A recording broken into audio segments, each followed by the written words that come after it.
It does look really good there. I'm a little bit angry. My dandelions are starting to get grass coming up through them right now. So in my front yard. So.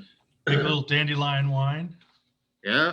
Yep. Hey, Peter, you may not know this, but at the bottom of the announcements that I'm going to go over in a few minutes here, it says there'll be a lottery for one adult residential commercial license, but it doesn't say what's a commercial license for.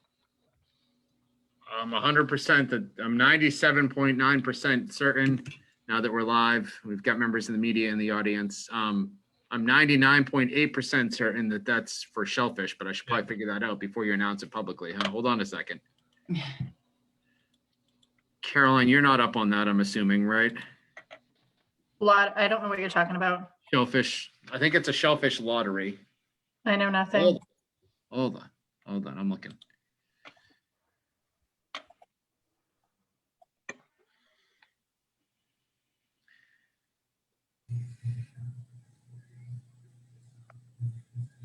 I'll make a call, John. If it's something other, then let me know. Otherwise, I'll just go with shellfish. We got a couple minutes. I'll make a call before we go.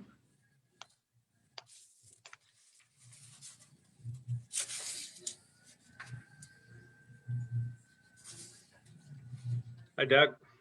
Good evening. How are you? All right. Hi, Mary. Hi, how are you? Very efficient meeting last meeting, John. You got to take lessons from Tawny. That's what I understand. No.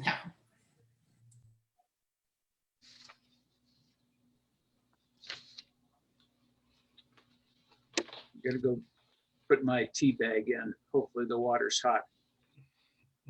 I'll be back. See you soon. What a nice day. Good day for doing windows. That's what I did all day.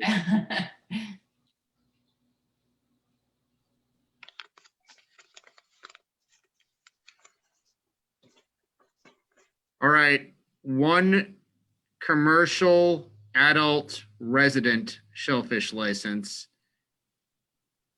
and one student commercial resident license For shellfishing. for shellfish. Yep. Okay.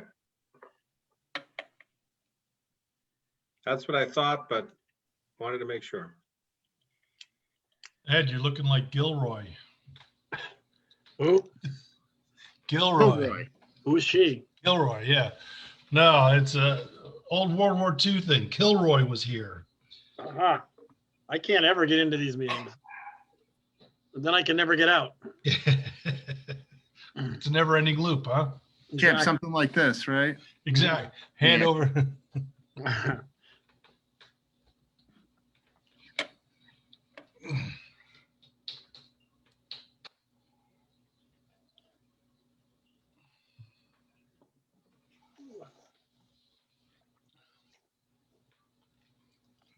Pen.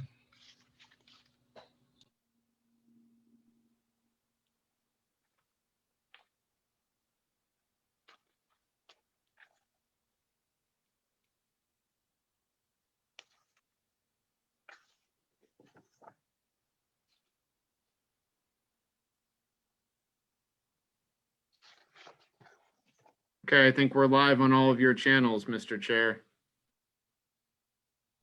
Okay, I still show one more minute before we get started.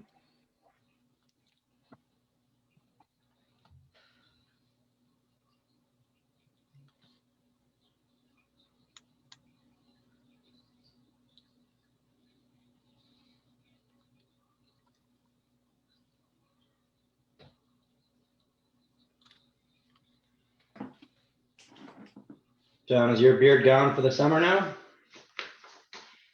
Yeah, and maybe more. The pandemic only beard? Something like that.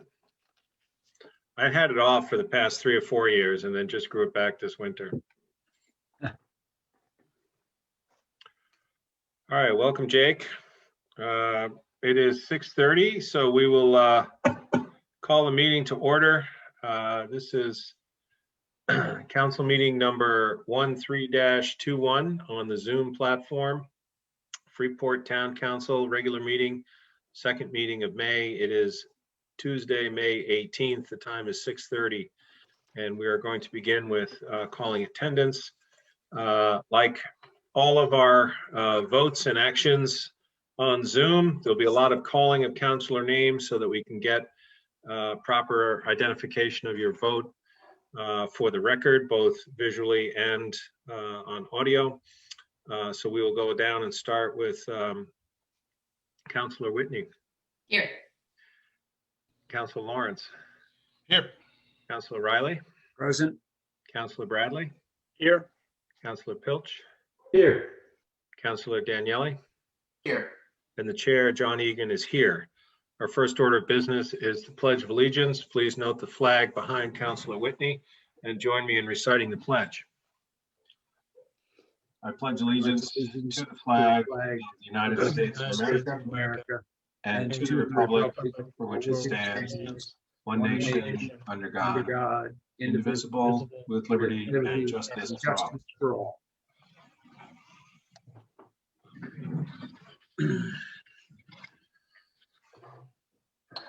Okay, our next item is the minutes from the meeting held on May 4th, 2021. I was absent from that meeting. Thank you, Councilor Whitney, for stepping in as chair.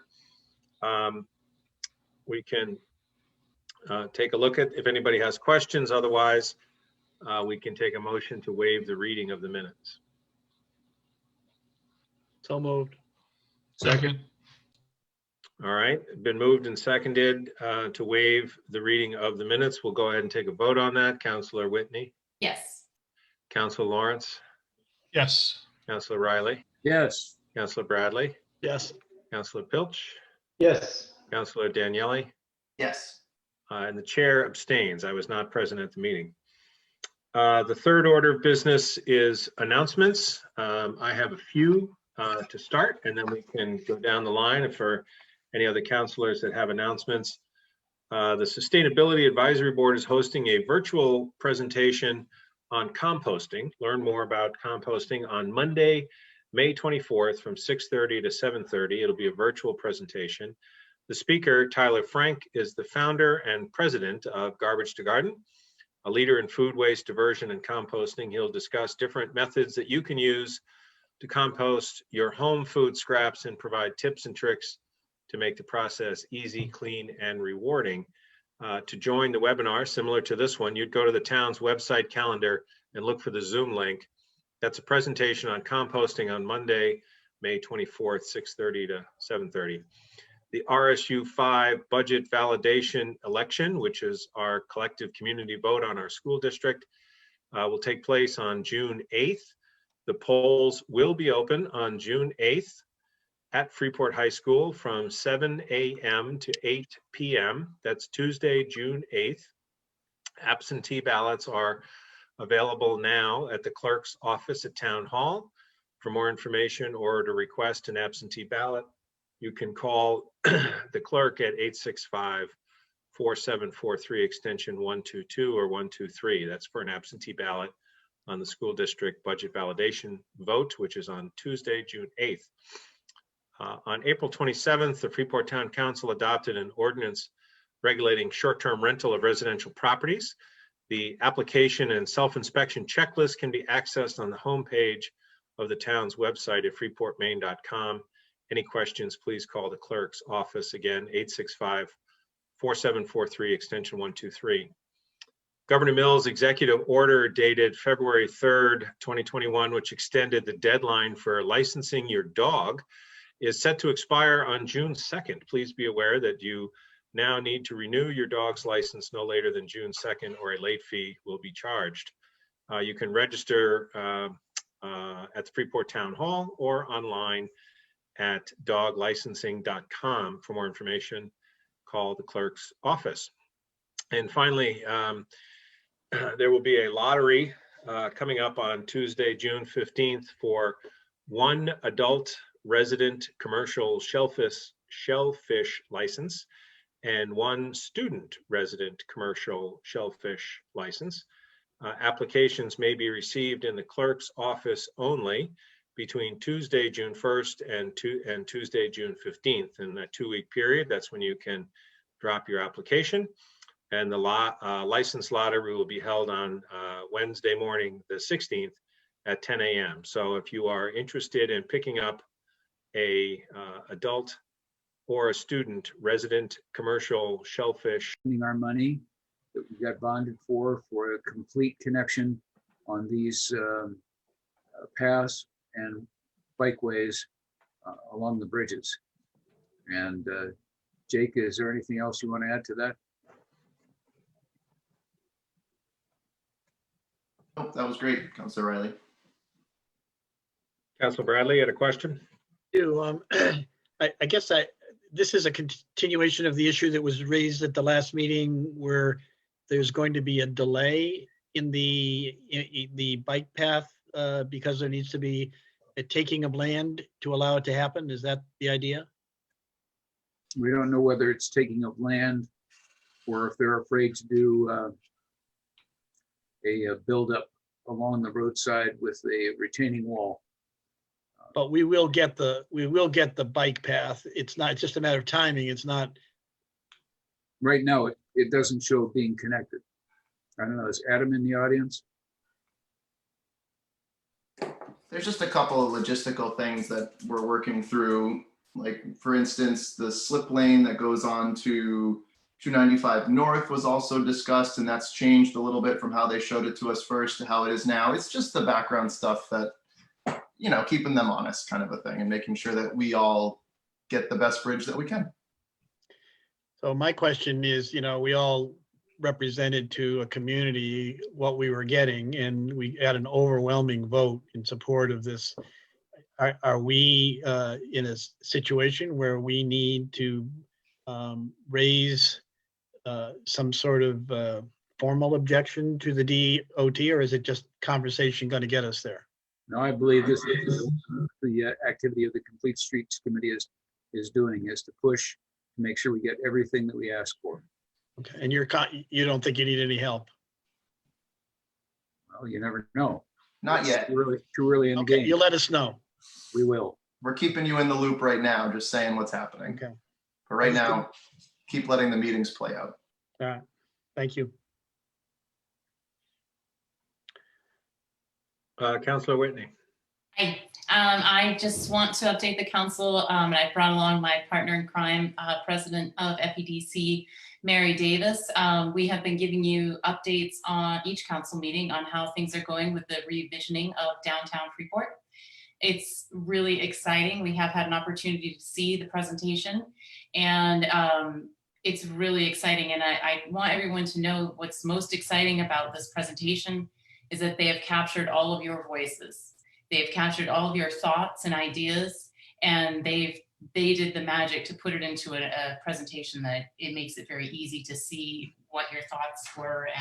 And then they took those thoughts and generated into some really fun ideas that we can start in this phase 1 of the project. So Mary has some slides that she can share with you, and these are actually sort of a sneak peek into what you'll be seeing at our next council meeting, when you will receive a full presentation from the principal group. You'll see the entire presentation at that time. But in the meantime, we wanted to just give you a little bit of a prelude to what you're going to see next time. Mary? Thank you. Hey, Peter, are you there? Peter. Uh-oh. Uh-oh. Yes, I'm here. we're trying to fix the live feed to cable channel 3 while at the same time we're running a meeting. So, Oh, I'm sorry. no, it's Is okay. Peter, you have Mary's slides. Yeah, can you put the deck up?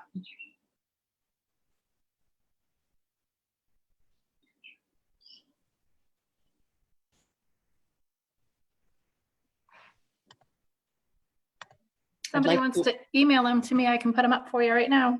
Nope, I've got them right here. I'm just Okay. trying to make sure I've got the right window because there This is. is why we always email them to Peter, though, so it doesn't happen to Mary and I. I know, it's much worse if it happens to me. Yeah. And it always seems to. You guys have seen that before. Yeah. Well, while Peter is doing that, I'll just say good evening. It's so nice to be here. Oh my goodness, I've missed a meeting. I've missed you all. So here I am again, bad pennies just keep returning. So so excited to be here. This is going to be a bit of a teaser of what you're going to see in 2 weeks. And I think as you talked about last time, thank you, Peter, just that first slide. I think as you talked about last time, we have delayed what we're bringing to you all for one town council meeting. And I'll talk about that in a little bit, but it's really with the idea of, I think as you said, Councilor Bradley, in the last meeting, we want to bring you all of the information. And so as a team, we really went to principal and said, we want it all. And so that has delayed some of it coming out to you.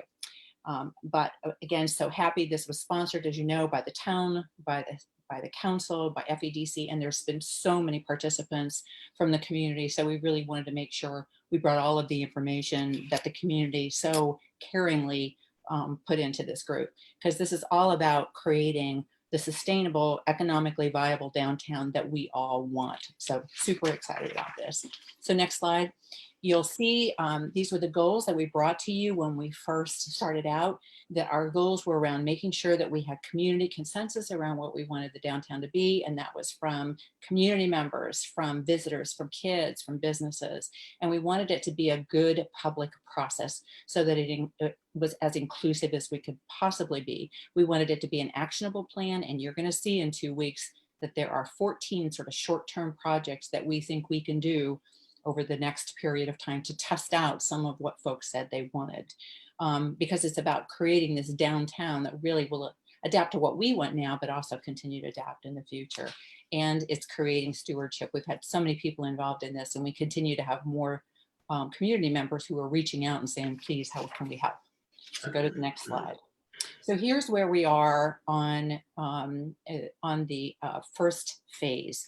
And the first phase was really, as you know, in organizing. The engaging portion was involving the whole community members, town residents, kids, businesses. Overall, we had just under, get ready for this, 2,500 responses, which is just amazing. From visitors, from kids, from people participating in the town walks and such. And this was not like a survey that you said, you know, do I like it 1 through 3? These were literally written comments and written, you know, and drawn pictures and amazing amounts of participation in what folks wanted. So then in April, we started working with principal to then take all that information and to put it in an early action plan that we could bring back to the community to respond to. And again, I think it's been delayed by one council meeting because we went back to them and said, we not only want what people want, but we want what people didn't want. And we want not only we love to do these things, but here's the things we don't love to do. We really wanted all of the information to come back into the community because we think that we can take better actions and be more informed based upon that. So next slide. So thank you. So this is the overall time frame. We're now in that end of early action phase 1.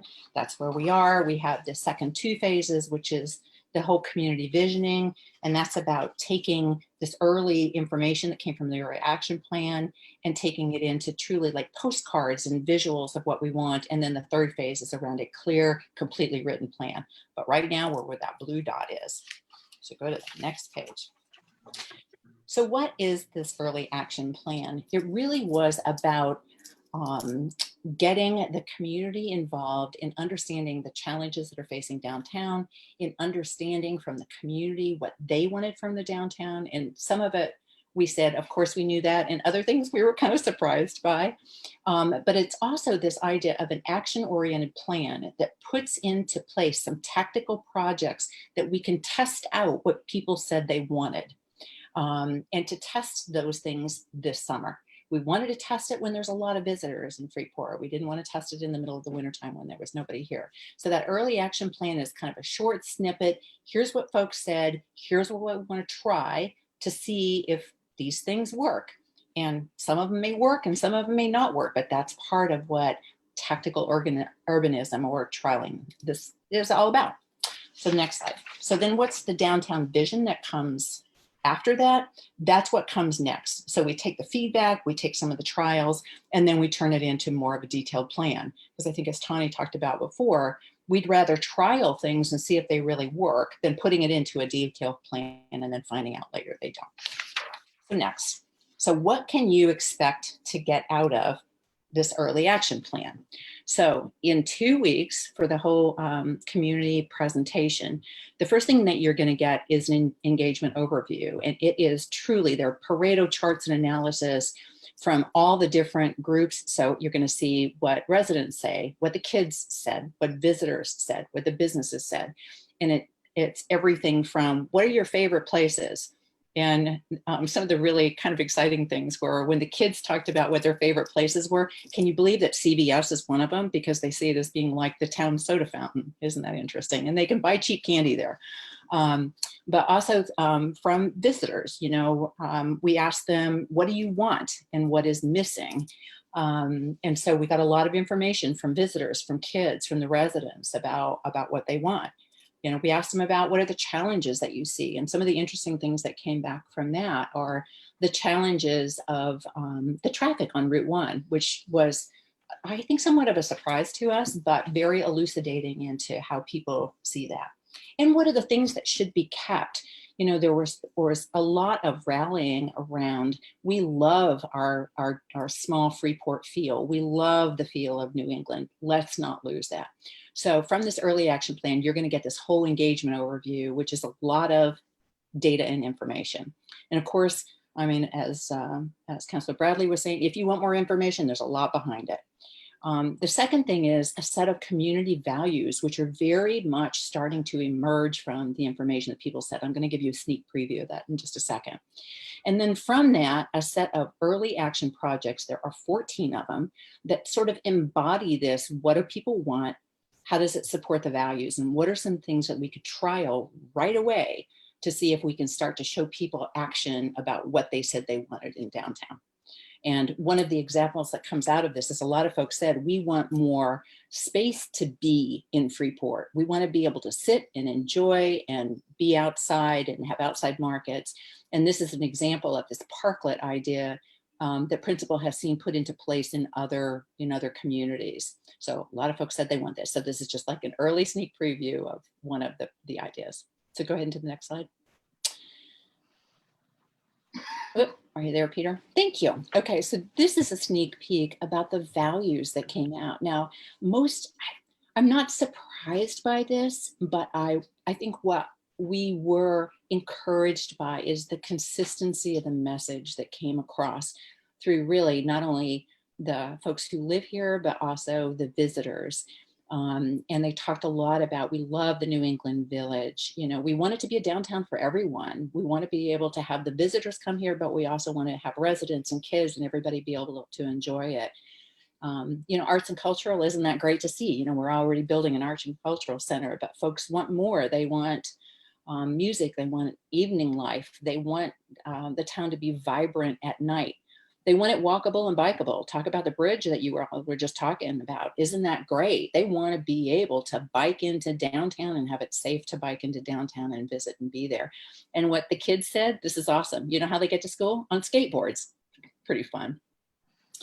But it's also about sustainable. We want there to be housing downtown. We want to make sure that we connect to the outdoors because we have so many really rare but lovely resources that we don't always take people to, and to encourage this small business ecosystem, to maintain the great businesses that we have now, but to encourage this. So this is part of the values that are sort of coming out of this exercise. So next slide. So what the next steps are is that Principal has put together this summarization of the information people gave us, as well as ideas of things that we could do to implement. And now the idea is to take it out to the community to start to get feedback. It's still sort of in a draft format. So it's a way for us to coming to the community. We took it to the department heads yesterday just to say, does this make sense? We've got some good feedback from them. It goes to the community connectors and the committee chairs at the end of this week, street gang next week, and the town council brings to you in 2 weeks. And again, the idea is to get as much involvement as we can from the community to say, are we on tap? Is this what you said? How do we prioritize these things, and get the community involved in helping to take this to the next level? So super excited. This is where we are, and just want to thank you to so many people who have been involved in getting us here. And oh, by the way, I think we want Dan Pilch back on our, on our executive committee again. So I think we'd like to bring him back on. So any questions?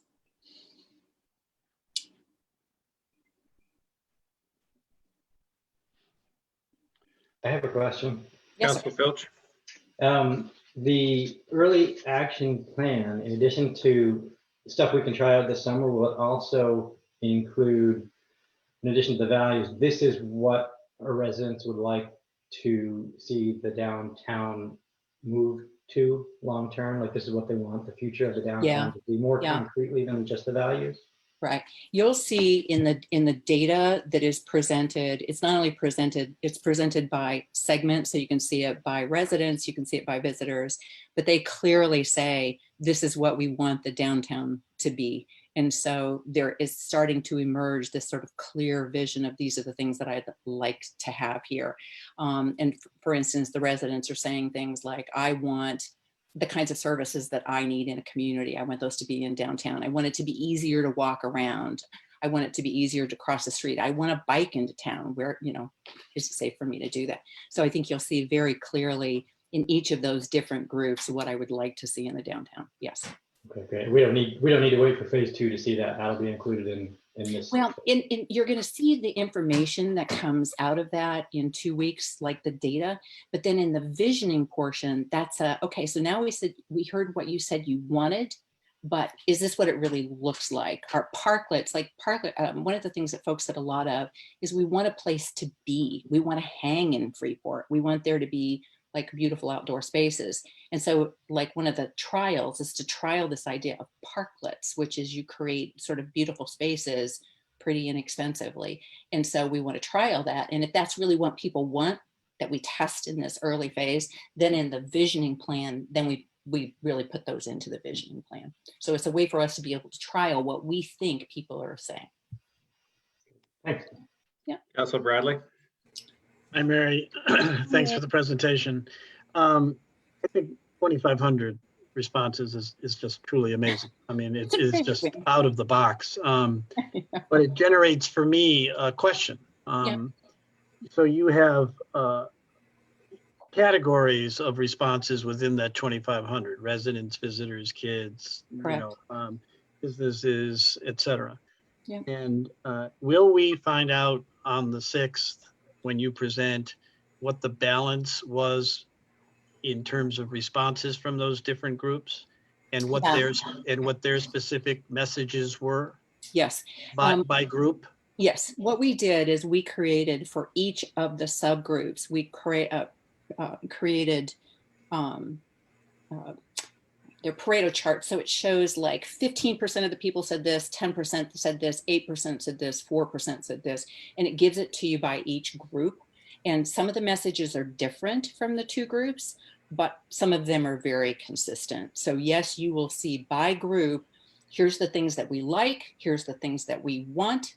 The visitors, we asked them, for instance, why do you come, you know, why do you come to Freeport? What's the one word you think of about Freeport? So yes, there's a lot of information that is there by subgroup because we think that's important too. We need to understand what each group wants. So yes. When I assume that when there's conformity among groups, everybody cheers and says, isn't that a wonderful thing to see?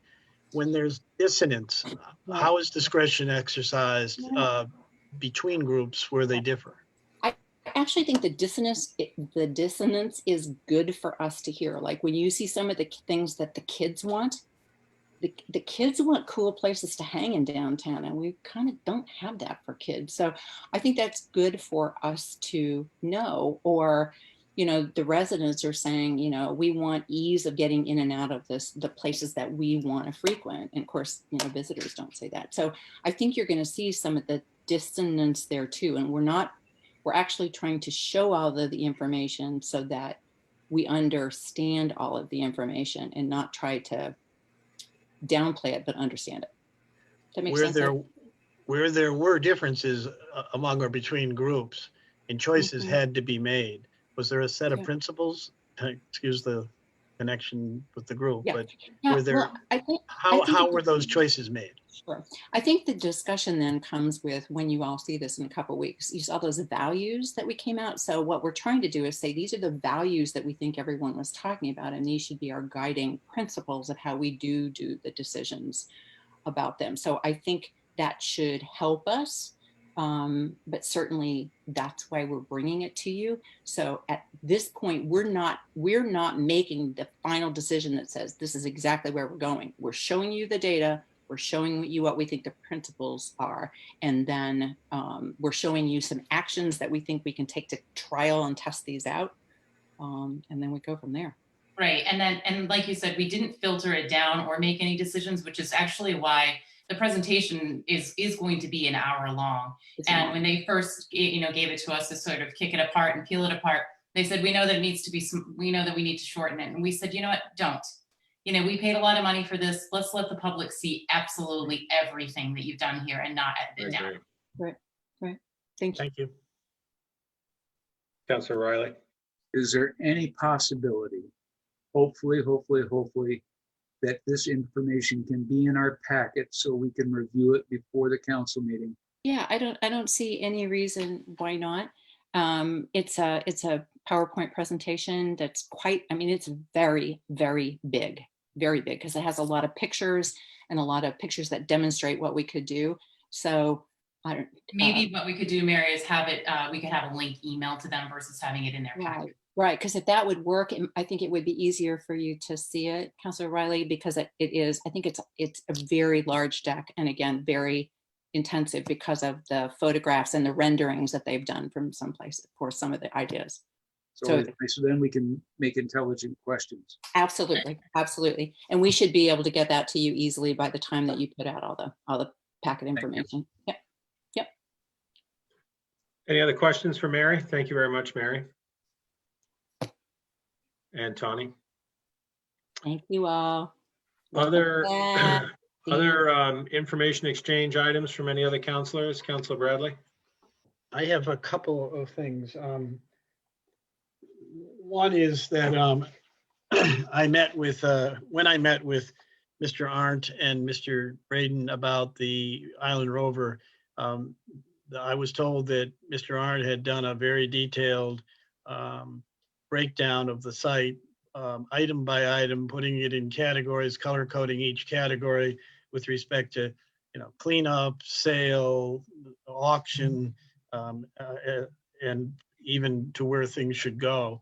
And they recently sent that to me, and it looks like this, and it's like 11 pages. And I will get that to Peter and Earl before the meeting with Harold and Twain and me, and hopefully Carter Becker, so that it can serve as a guide. I have to say, I was, Harold's a character, so you're gonna go to a meeting with him, and you're gonna walk around the tree and under the branches and up to the top. But he has done this kind of work as a professional engineer for a number of different sites in his career. And this is, I've been involved in site cleanups as a lawyer. I've never seen anything like this. And if Earl finds it useful, I think we've got a good start on a good cleanup project. So that's that. I also had a very interesting experience this week, which involved an exchange of emails between the chairman and me. And I would like to read the string because I think there's an important message in it that I'd like the public to hear, and I'd like all of us to be aware of.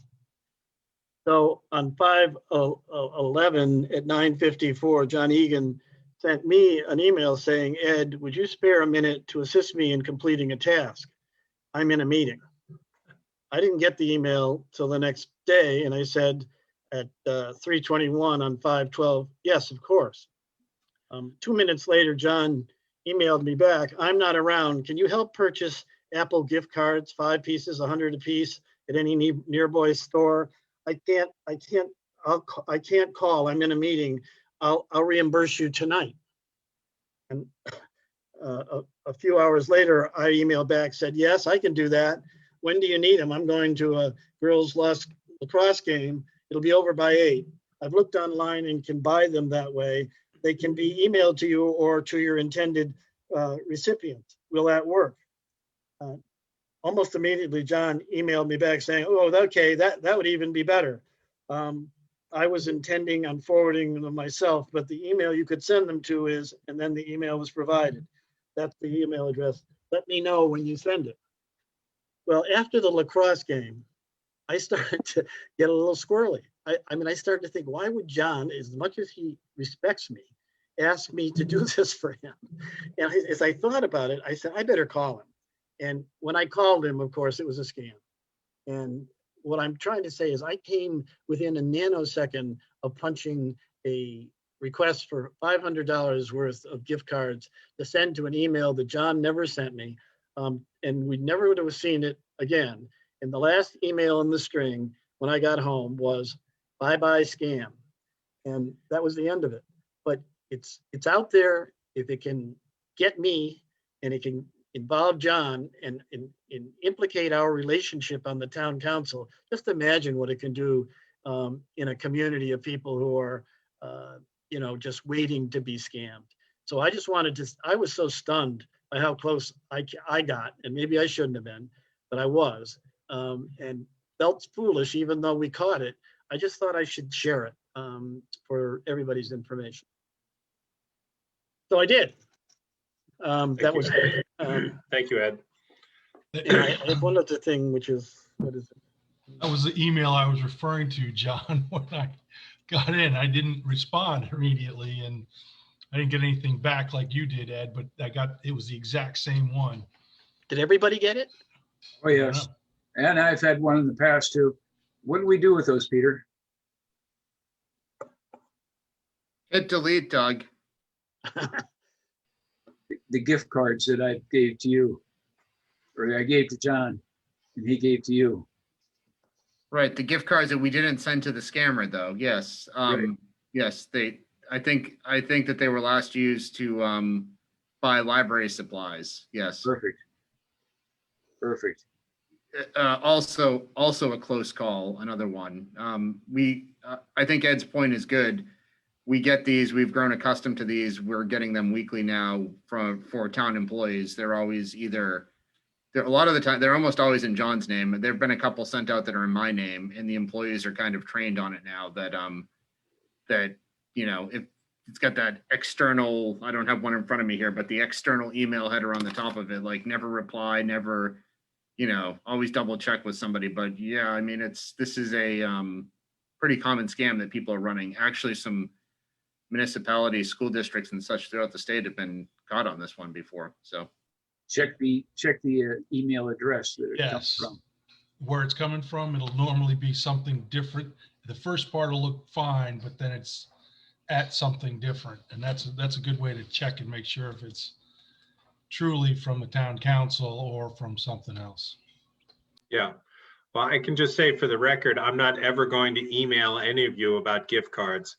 And if there's ever a time when I am asking you to spend any personal money on town business, you should go right to the manager and say, what is the council chair doing asking me to spend my personal money on town business? So, because that is way out of bounds and I would never do that.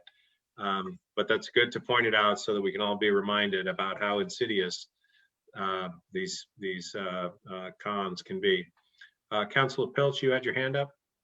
Yeah, I just wanted to give a quick update regarding Winslow Park. The Lobsterman Triathlon that usually happens in September is probably not going to happen this year. They've requested use of the park, but the park is still not quite on lockdown, but still conservative in terms of what it's allowing because of the pandemic. So they are probably going to deny the request to use the park for the Lobsterman Triathlon. And it's also bringing up an interesting conversation about whether or not we want to keep doing it in the future and what do we get out of it as a town. Is it worth the hassle and the damage to the park to do it in future years? So that conversation is going on. Didn't want you to be surprised by that. Great, thank you.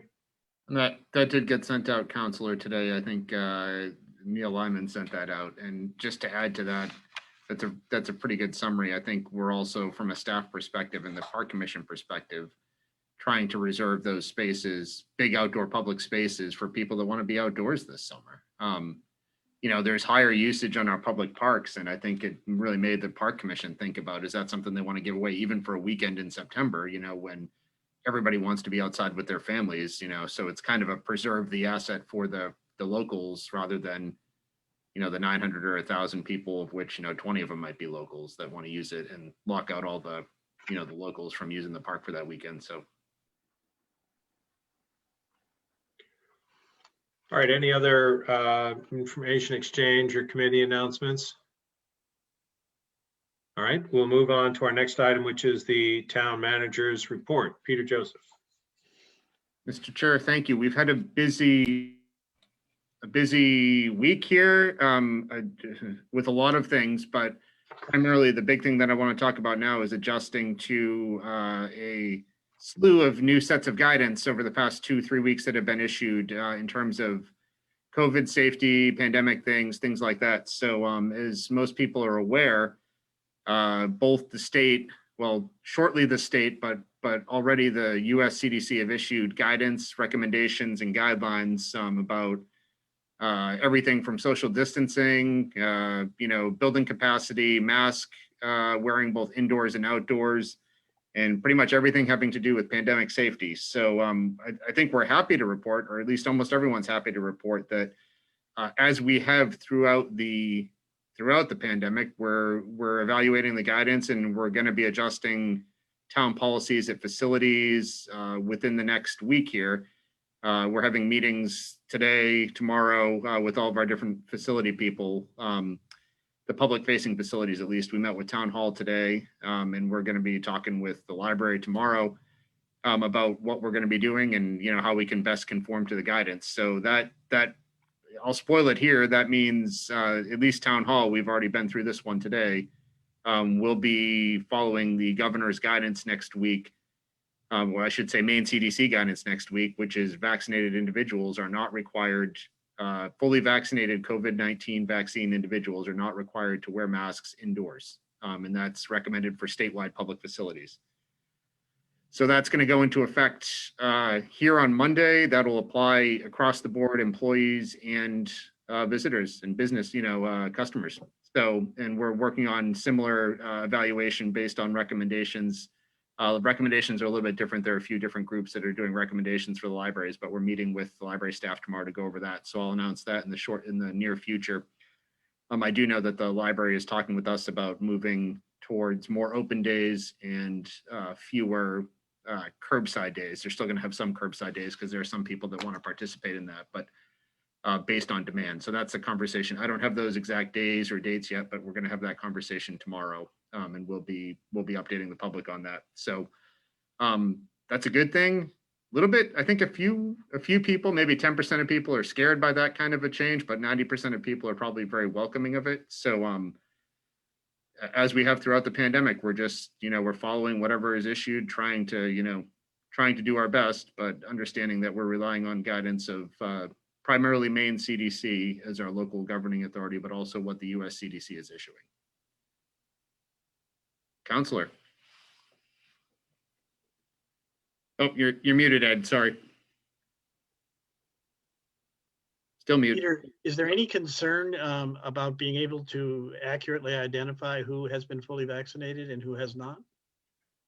There is. We're talking about that primarily from an employee standpoint about whether you can ask employees, which we can, or at least we've been advised that we can, but we're going to go a little bit more into that. From a public standpoint, we are asking for honor system. If you don't believe in vaccines, that's fine, but please continue to wear a mask. If that's your viewpoint, no one's forcing people to be vaccinated to enter the building, but we are going to be asking for entry into the building if you're not vaccinated to wear a mask. But there's not, we don't currently have a policy, and we're not planning on implementing a policy that's going to be checking, vaccine passports at the front door. We're just asking for honor system at the current time. The vast majority of employees here are fairly comfortable with that and are vaccinated. So there's not a lot of concern on the employee's part, but there is I think the concern is more on the individual's part, if a customer is exposed to another customer. Councilor Riley. Could we get an input from counselors to you, Peter? Not at this meeting tonight, as to whether we're vaccinated, so that maybe we can end up being in council chambers on our next meeting. Yeah, I mean, hold on a second here. Yes, the thing that we're gonna have to go over though is how we adjust all of our broadcasts and all that kind of stuff, because we made an adjustment for this remote thing. We'll have that conversation this week and we'll get back to you. It may not be able to be done next week, but yeah, Mr. Chair, Miss Vice Chair, what do you think for that? I mean, I think there's a lot of variables to go over, including the council meetings are public, and we just need to make sure that we've got proper protocols if we're inviting the public in, and how we're managing that door. But I'm strongly in favor of us getting back to town hall as quick as we can. I think we're getting there though, Doug, to answer your question. I think the indoor, the gathering limits have been reduced. So, you know, we've got a capacity that I think we'll have to look at that for town hall, because we may be at 50 people or 50% of our indoor capacity. That was last week. I don't know if that changes next Monday or not. So I'll do the research on that. I'll talk with John and Tawny about what the standards are. So. Peter, just a quick question, like we did downtown when we were requiring masks and we posted things, will you do the same thing for the reverse message? Well, yeah, I mean, the question is, are we going to say all you unvaccinated? I mean, the message. Whoever did the message board in front of the our electronic board, that's like 26 clamshells is what. So whoever that creative person is, maybe we should ask them how to word it. We're gonna have to be very specific about, you know, because the standards, the outdoor standards that Maine has adopted are not the same as the US CDC guidance, which I think the federal guidance is that you know, no masks are recommended outdoors if you've been vaccinated. That Maine did not put that guidance into the Maine CDC and the governor's recommendation, which is masks are not required outdoors at all, regardless of vaccination status. So it's a little bit different.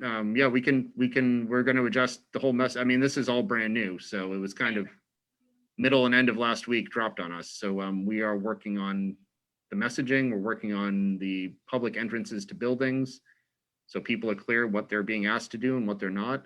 But it's small steps back to normal, which is good. Thank you.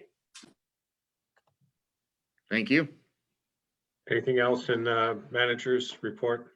I've got a lot more, but nothing that I need to bore everybody with. We've got a full agenda and a large crowd. So yeah, okay, great.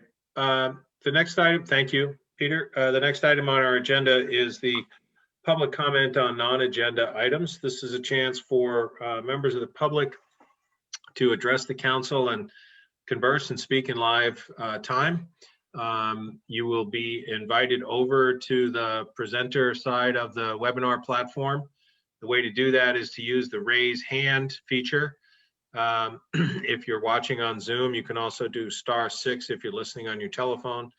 And once the manager sees the raised hands, then we'll bring folks over to allow people 3 minutes to address the council and either ask questions or present whatever it is that's on your mind. I'll remind folks that this particular public participation this evening is on items that are not on our regular agenda. So if you're here for one of the two public hearings, we will have public participation on those coming up. We also have some informal discussion at the end of the agenda that may allow for some public participation. So this segment of the agenda is for public participation on non-agenda items. So if you're here for something that's not on our printed agenda, please do the raise hand feature on your Zoom screen, and we will invite folks to come over and speak to the council. All right, I've already got Tammy lined up, who is the first in line, and on deck I have Joyce and then John after Tammy. But go ahead, Tammy. I think you've got your mic on already, right? Yes, I do. Yep, we hear you. Go ahead. Hi, everyone. I'm Tammy Morrissey. I live at 6 Norton Farm Road in Freeport. I'm here tonight just to basically kind of a reminder, but Sarah Cronin, my neighbor, and I, she's with me here tonight. We've submitted 2 ordinance amendment proposals, and we submitted them back in May of 2020, a year ago. It took until September for us to get on the ordinance committee agenda, and only one of our proposals at that time was initially reviewed at that meeting. We then rewrote a couple of items based on our feedback that we got from the committee. We adjusted our proposals to appease some of the issues that they felt needed to be rewritten and submitted them back to the ordinance committee. We didn't hear back from anyone until we reached out again in January this year. And we were told our proposals would be back on the agenda as soon as the short-term rental issue was sent to the council, which I believe happened back in March.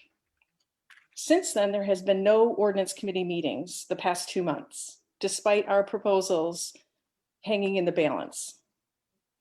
We're wondering, why is that? The short-term rental issue was an ongoing month after month without interruption. It appeared on the agenda. And a couple of months back in September, October, it actually was on the agenda twice.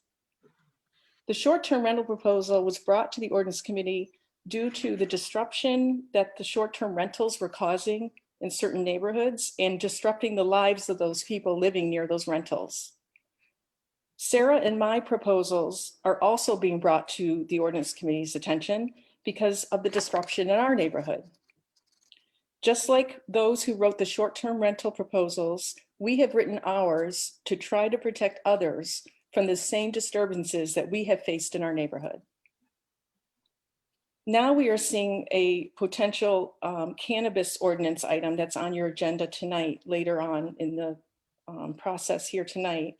And we want to just be sure that our proposals are heard first, as we have been more than patient and have waited over almost a year for ours to be heard.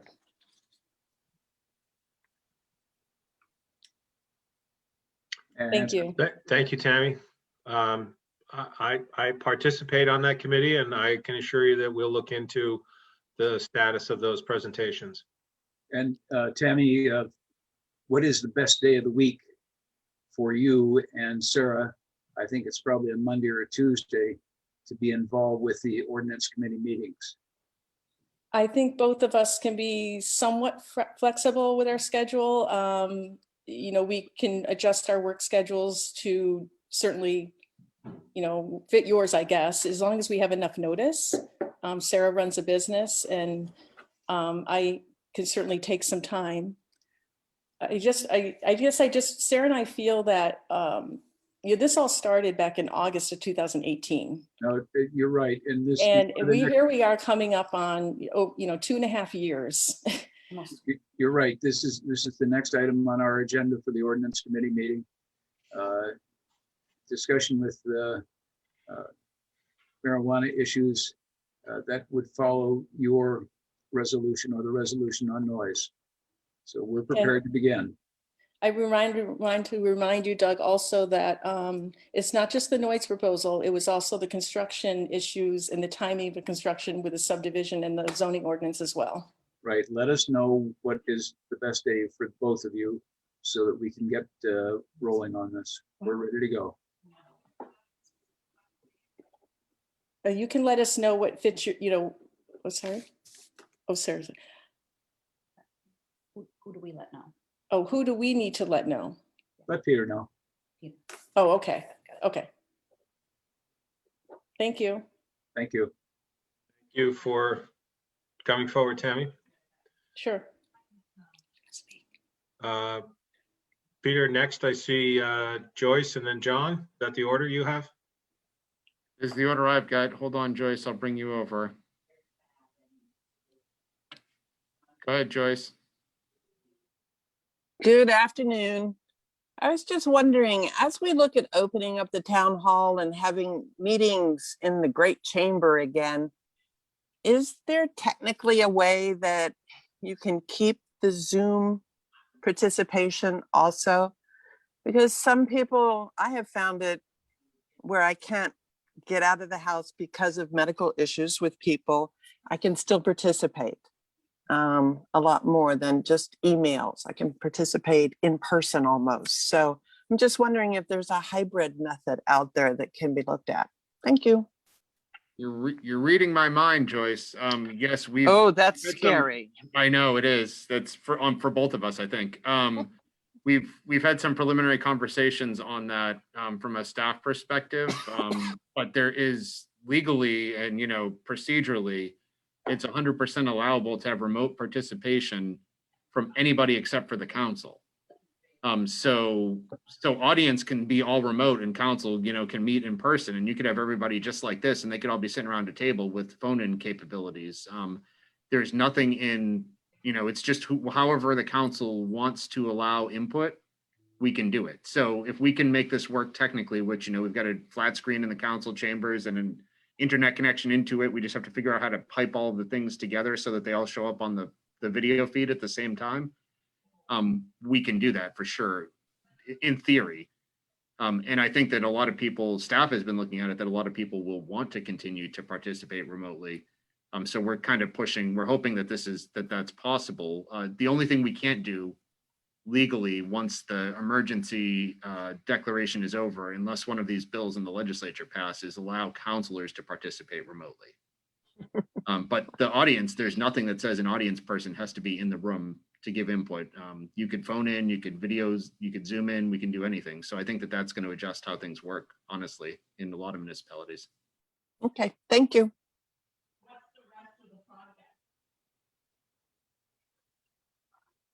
Okay, next over is John Lowe.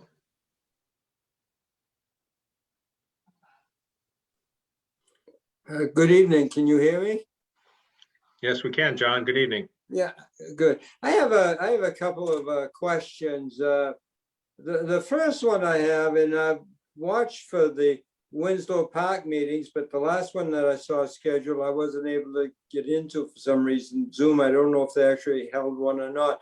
But I'm very curious and wondering where the project stands for the ramp for the handicapped and the disabled people in the thing. It was supposed to go before the project review board, and then it was pulled. So I'm getting very concerned that may not happen this year.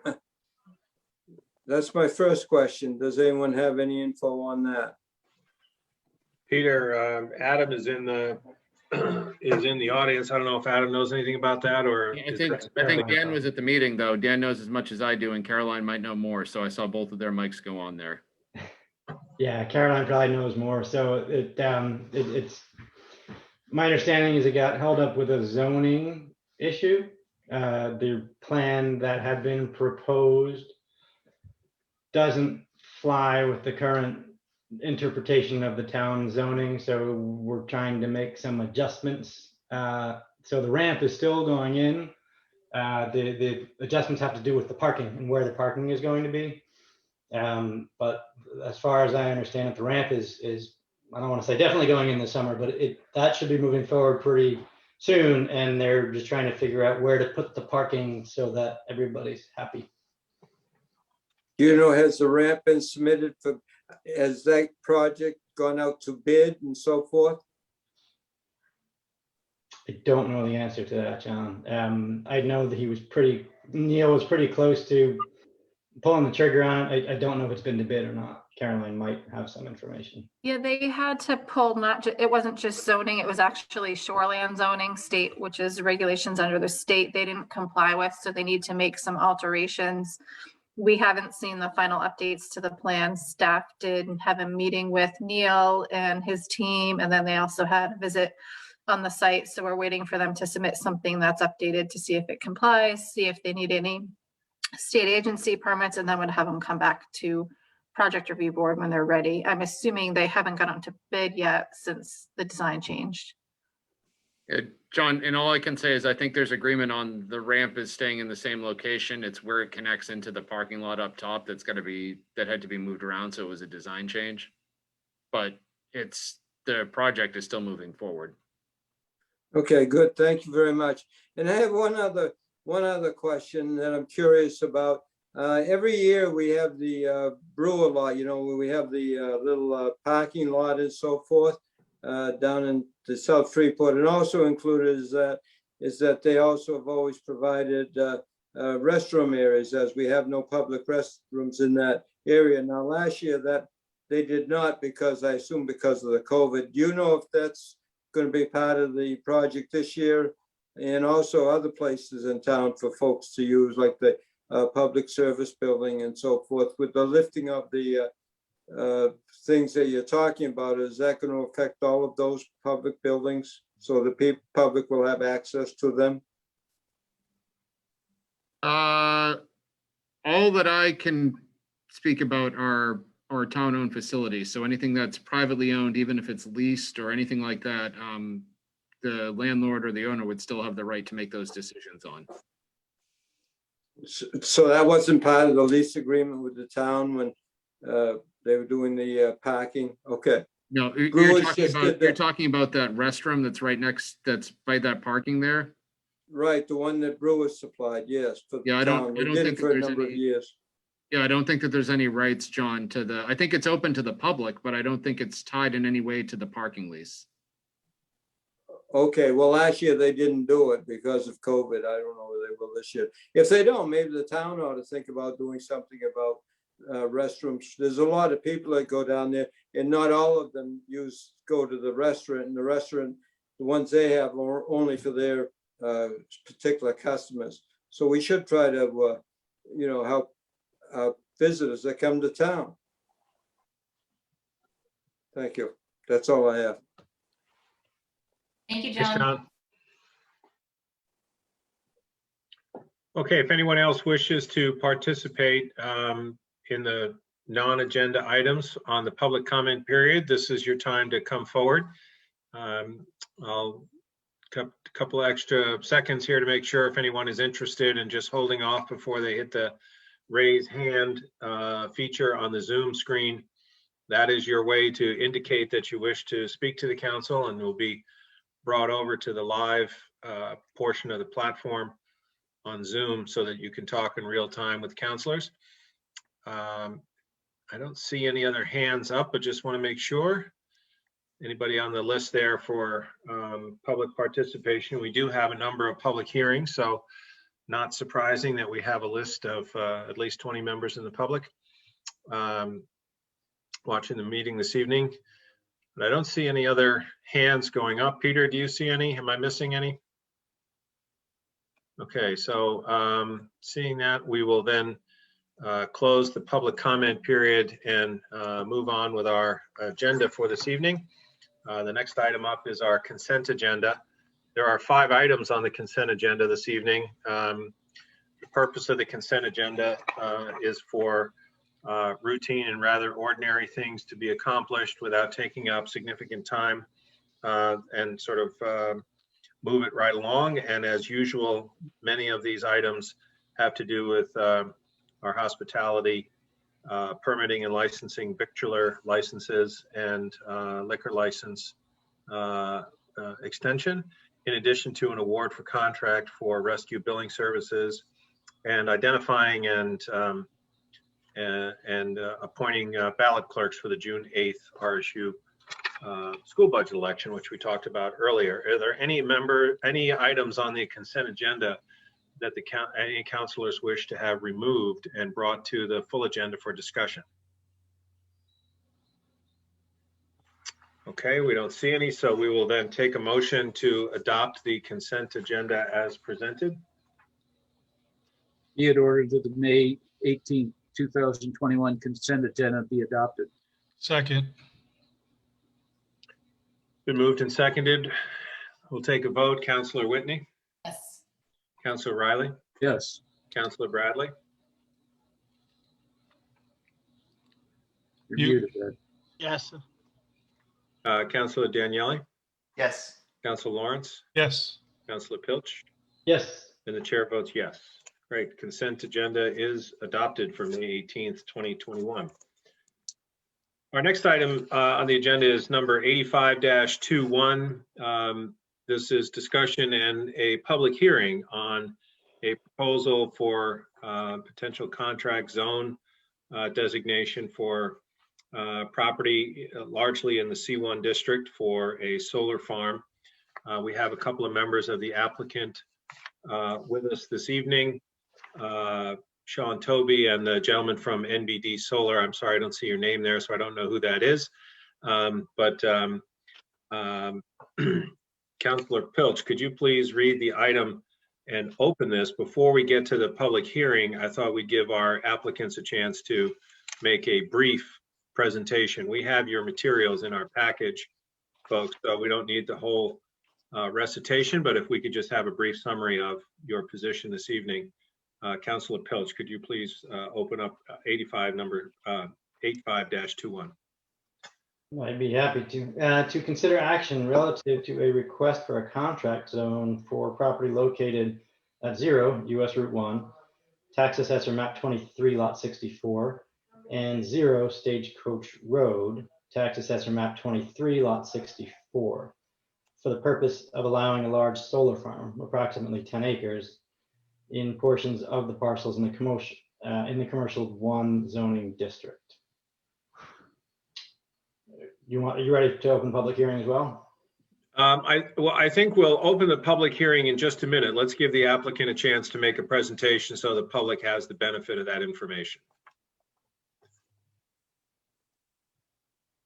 Folks, I'm not sure which one of you wants to go first, but the floor is yours.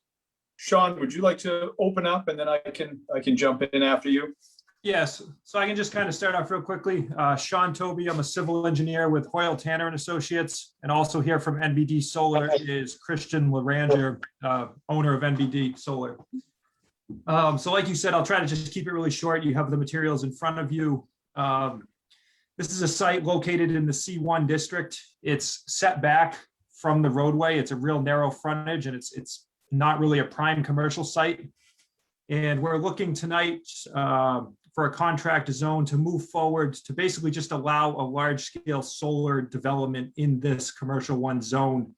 It was initially pulled out, so it was only reduced to a 10 acre, I think with the intent of keeping commercial land available on Route 1. But we feel with this site where it's a very unique property where it's not really well suited for commercial development, we're looking to get the board's opinion on that and move forward with a possible contract zone just to allow a 10 acre large scale solar. So it would still conform to all the other ordinances and the intent of the solar guidelines that you guys have put forward. And I can just turn it to Christian to explain a little bit maybe about the project. And then if there's technical questions, I could jump back in. So my name is Christian Laranger from NBD Solar. Thank you for taking the time. You are a busy board, so I'll make it very quick and I won't do the normal dog and pony show.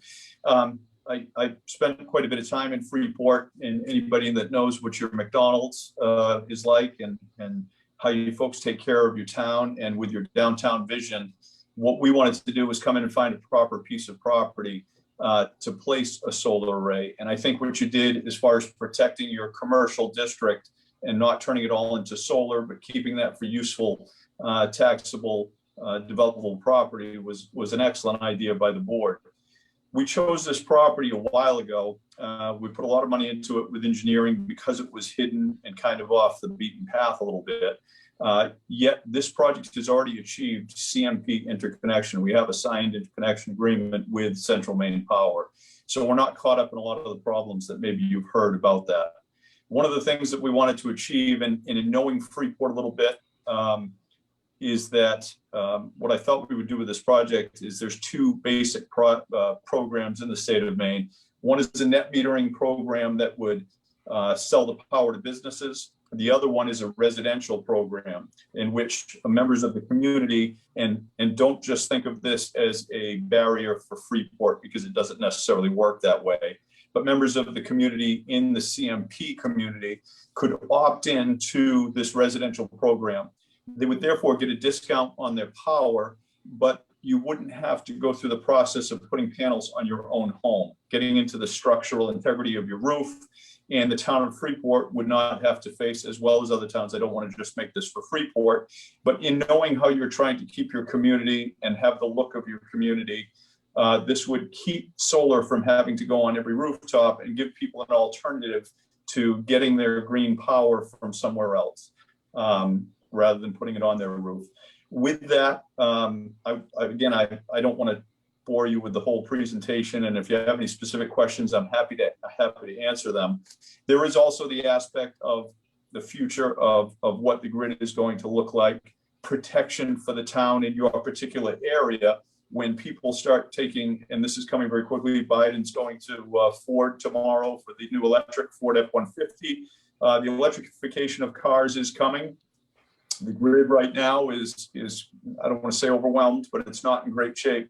When you take those BTUs that you're currently putting in your gas can from a liquid petroleum product, and you start trying to get those BTUs from the grid instead, on top of everything else that's electrified and that we're already using grid interconnected power for, it's nice when you can have a distributed project within your town to generate power right where it's needed. So I'll leave you with that. I have a presentation of how we kind of build the project, etc. I don't want to bore you to death, but if you have any specific questions, please let me have them, and I'll answer them quickly. So Christian, you just clarified that as opposed to having a series of commercial off-takers, this will be a subscription community solar farm? That's correct, sir. So because of the keeping of Freeport and trying to accomplish what I think you folks are trying to accomplish, that's how I foresaw this project, that it would be residential rather than net metering for businesses. Okay, Councilor Riley. The question that would usually come up is what type of buffering is going to be around the solar farm. Yep, excellent question. And Sean can pull a plan up if you'd like to, Sean. Is that possible to do real quick? Yeah, if I can share a screen here. Let's share here. All right, is that showing up for everybody? Yes. Yeah, so the project here would be situated, this is the property line. The project would be situated basically kind of in the center here. And going through that, I mean, it's basically completely screened from Route 1 with at least 450 feet of dense vegetation between any of the nearest abutting houses. I believe there's only 2 residential properties that are within that 450 feet. And then all the surrounding area is commercial, or would be screened. And then any of the electrical equipment at the street would have a dense row of spruce trees planted all the way around. So you'd really only see a small entrance at the street. Thank you. Councilor Bradley. To my understanding that a resident of any community in Maine or any place can sign up for the electricity that this is going to produce? Only within the CMP system, sir. Is there any preference at all being given to Freeport residents in the sign up or in the rate system? No, it's not a different rate based on where you are within CMP, and there is no priority. Can a priority be done? I'm not sure. Something we could certainly look into. I've never been asked that question before, and I've pretty much heard them all. So excellent job with an original question. I'm delighted. We were asking for a very unusual zoning decision from the town, and I don't have a judgment at this moment about it one way or another, but it would certainly make it easier to give you an unusual preference in zoning if you were giving our residents some preference in electricity. So if you don't mind exploring that, I think that would be great. If it's within my rights to do, sir, I would be happy to do it. If it's legal to do, I would absolutely do it. And who would you discuss that with? The town manager? I can discuss it with the town manager. The first thing that we'll do is look at the tariff from the state of Maine, and then I'll check with council. There's some people that have really poured through the nuances of it, and sure, we can get an answer very quickly on that. Thank you. Yes, sir. Yeah, I have some familiarity with this. I buy my electricity from an array that's off Route 113 in Baldwin, Maine. And my subscription agent is a vendor called Power Market, but there are several out there. I'm not sure which one you might use, Mr. Loranger, but there are several out there, and there's a distinction between who you subscribe with and who actually owns the farm. They work in concert, obviously, for billing purposes and tracking your credits that you're purchasing the electricity for. But it's pretty seamless, and it took me a total of about 15 minutes to sign up. So it's a very easy process. John, could I ask how much of a benefit you get versus the normal rate from CMP by signing up with a community farm? I get 10% off of whatever the standard offer is from CMP. And it cost me $0 to join. And I can get out whenever I want. I have an electric car, so I really wanted to be able to power my driving every day with solar energy. And so that's why I pursued it. And I don't have a roof or a site here that I can do solar at my house. So, but it's very easy to do. Other questions for the participants before we open up the public hearing? Okay, Councilor Pilch, could you please make a motion to open the public hearing? We'll see what the public has to say about our proposal. Okay, I move to open the public hearing. Second. Been moved and seconded. We have to take a vote. Like all of our actions this evening, I have to go through every council member, so we have a video and an audio record. Councilor Whitney? Yes. Councilor Riley? Yes. Councilor Bradley? Yes. Councilor Daniele? Yes. Councilor Lawrence? Yep. Councilor Pilch? Yes. And the chair votes yes. Public hearing is now open. We have a growing list of participants from the public in the attendees column. So this is the chance, if you wish to ask questions or share some opinions or comments about where you are in this particular issue. This is a public hearing on whether or not the council would consider a contract zone process for the applicants to move forward with their community solar farm as defined and identified by the map that you just saw.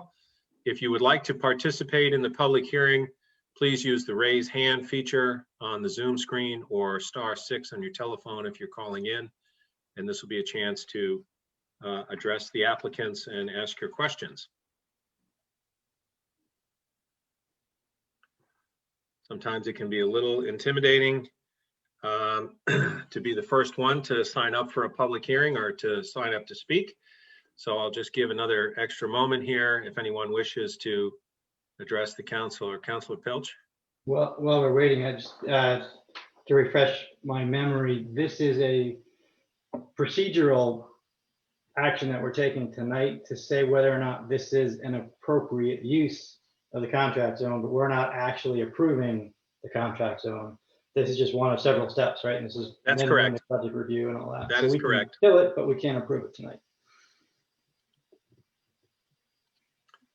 Okay, I'm not seeing any hands raised. So we are very likely here to close the public hearing portion on this item without any interest from the public in participation.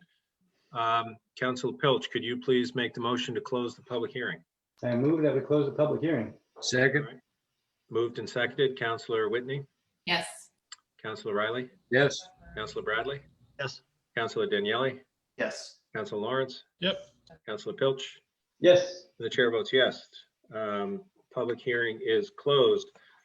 Peter, can you provide a little context on the process here in follow-up to Councilor Pilch's recent question about what our steps are here for what we would potentially take an action on to this evening, which is really to just give an indication if we're interested in going the contract zone route?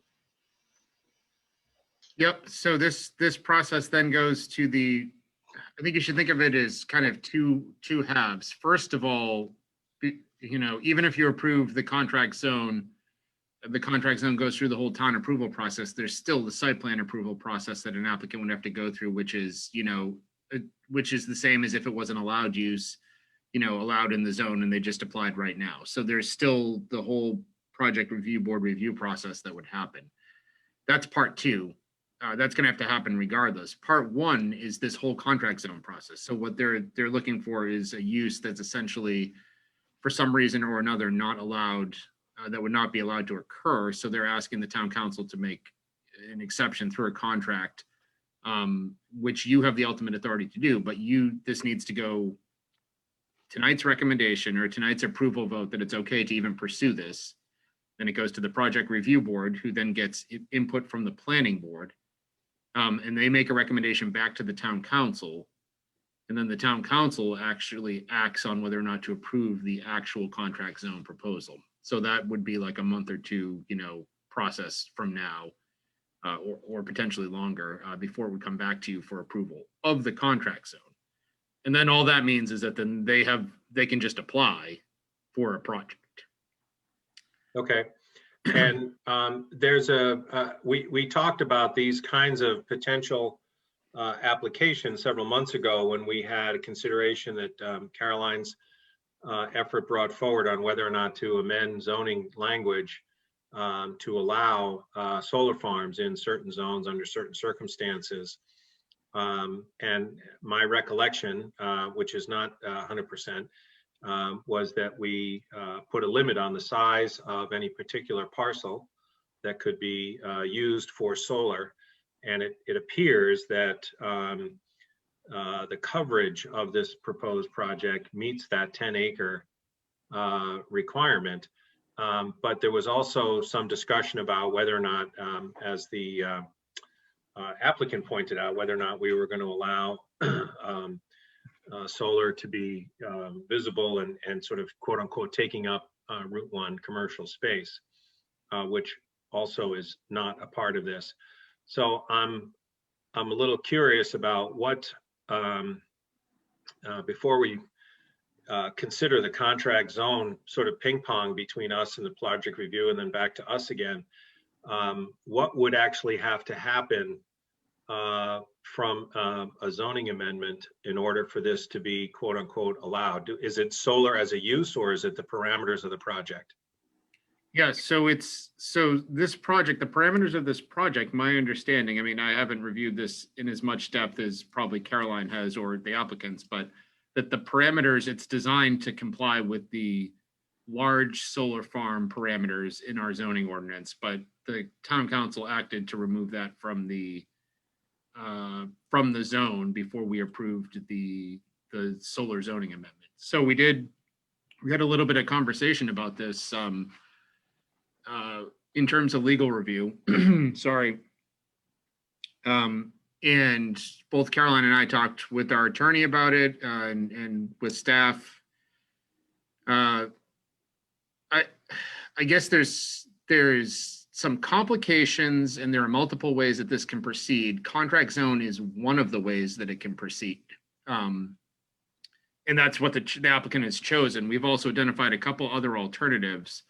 I think one of the concerns about pursuing contract zone, I'm not going to outright say that it's not allowed or it's not applicable. And I don't think we're going to give you we didn't receive a legal opinion that it's not an appropriate way to proceed. But the concern that was raised was just that when the council acted to remove solar farm, large from the allowable uses of C1, but we left in solar farm, small, I think that's the way that the definitions are worded, that there could be an interpretation made that, solar farms aren't allowed in the district in the large configuration. So there's a little bit of, and then there's a counter argument, which is, well, we left solar farms small in there. So, we're just saying we're essentially, increasing the size of what's allowed. There's two ways to look at it. And one of the ways would make it incompatible with state law. The other way to look at it, which is how, staff was looking at it, is that you're just increasing the size of what's allowed in the district. So with that in mind, understanding there's a little bit of complication there and maybe some, legal wrangling over the correct way to do it. We did look at a couple alternatives, that would be equally, or I guess probably even less cumbersome from a zoning amendment perspective. We could consider doing text amendments to the zoning ordinance that would allow, with restrictions, a large solar farm in the zone, but design restrictions that kind of satisfy the concerns that councilors brought up at the meeting. That's one way that it could be done. Or you could choose to go the contract zone way, understanding there's a little bit of a fuzziness there, or we could decide not to pursue it at all if that's the wish of the council. And I guess so we have, I mean, if we proceed to direct the applicant to consider, and that we vote tonight to consider the contract zone pathway, that the council has a standard that it needs to meet on issuing a contract zone. And as you pointed out, one of the standards is that it otherwise would be allowed. And we actually, not with a unanimous vote, several months ago, took a vote to say that we did not want 10-acre solar farms in the commercial zone. C1 zone. You did allow them in some of the other zones. In the C1 zone, correct. So I'm confused. I remember that part. I'm confused about how we're going to consider a contract zone on a particular size project that we took a step several months ago to say, as a group, we voted to not allow that going forward, and I think that the consideration was, well, we'll allow it, but in smaller quantities. And I think we could very likely ask the question this evening from our applicants: would a smaller solar farm still pencil out financially? And I suspect the answer is probably no, which is why they're here for a contract zone request. So I'm a little confused about the pathway that we're taking here. We have some Bradley. Carolyn. Yeah, John, I see it a little differently than you do. Again, my memory isn't 100% as to the reasons we eliminated 10 acres, but it was relating to 10-acre solar farms throughout the entire C1 district.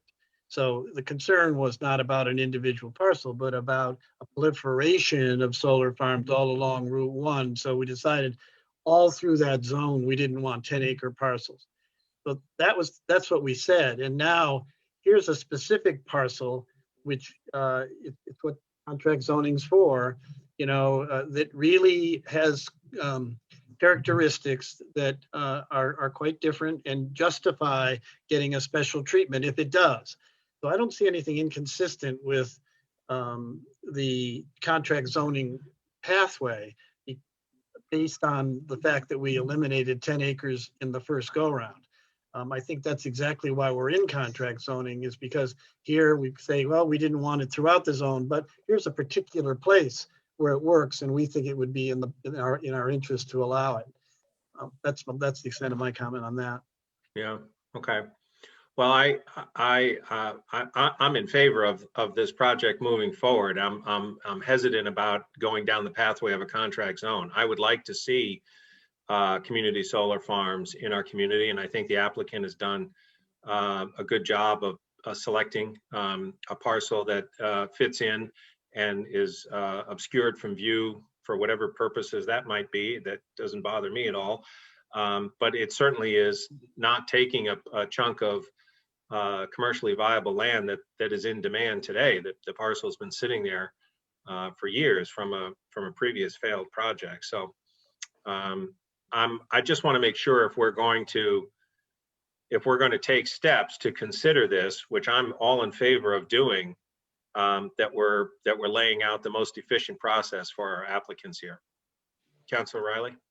So you're right. This piece of land was thought of being a senior project at one time, and that went by the wayside.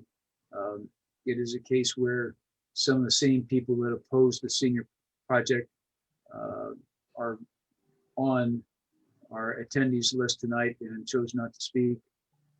So I believe it's a time for us to call a question and move this forward.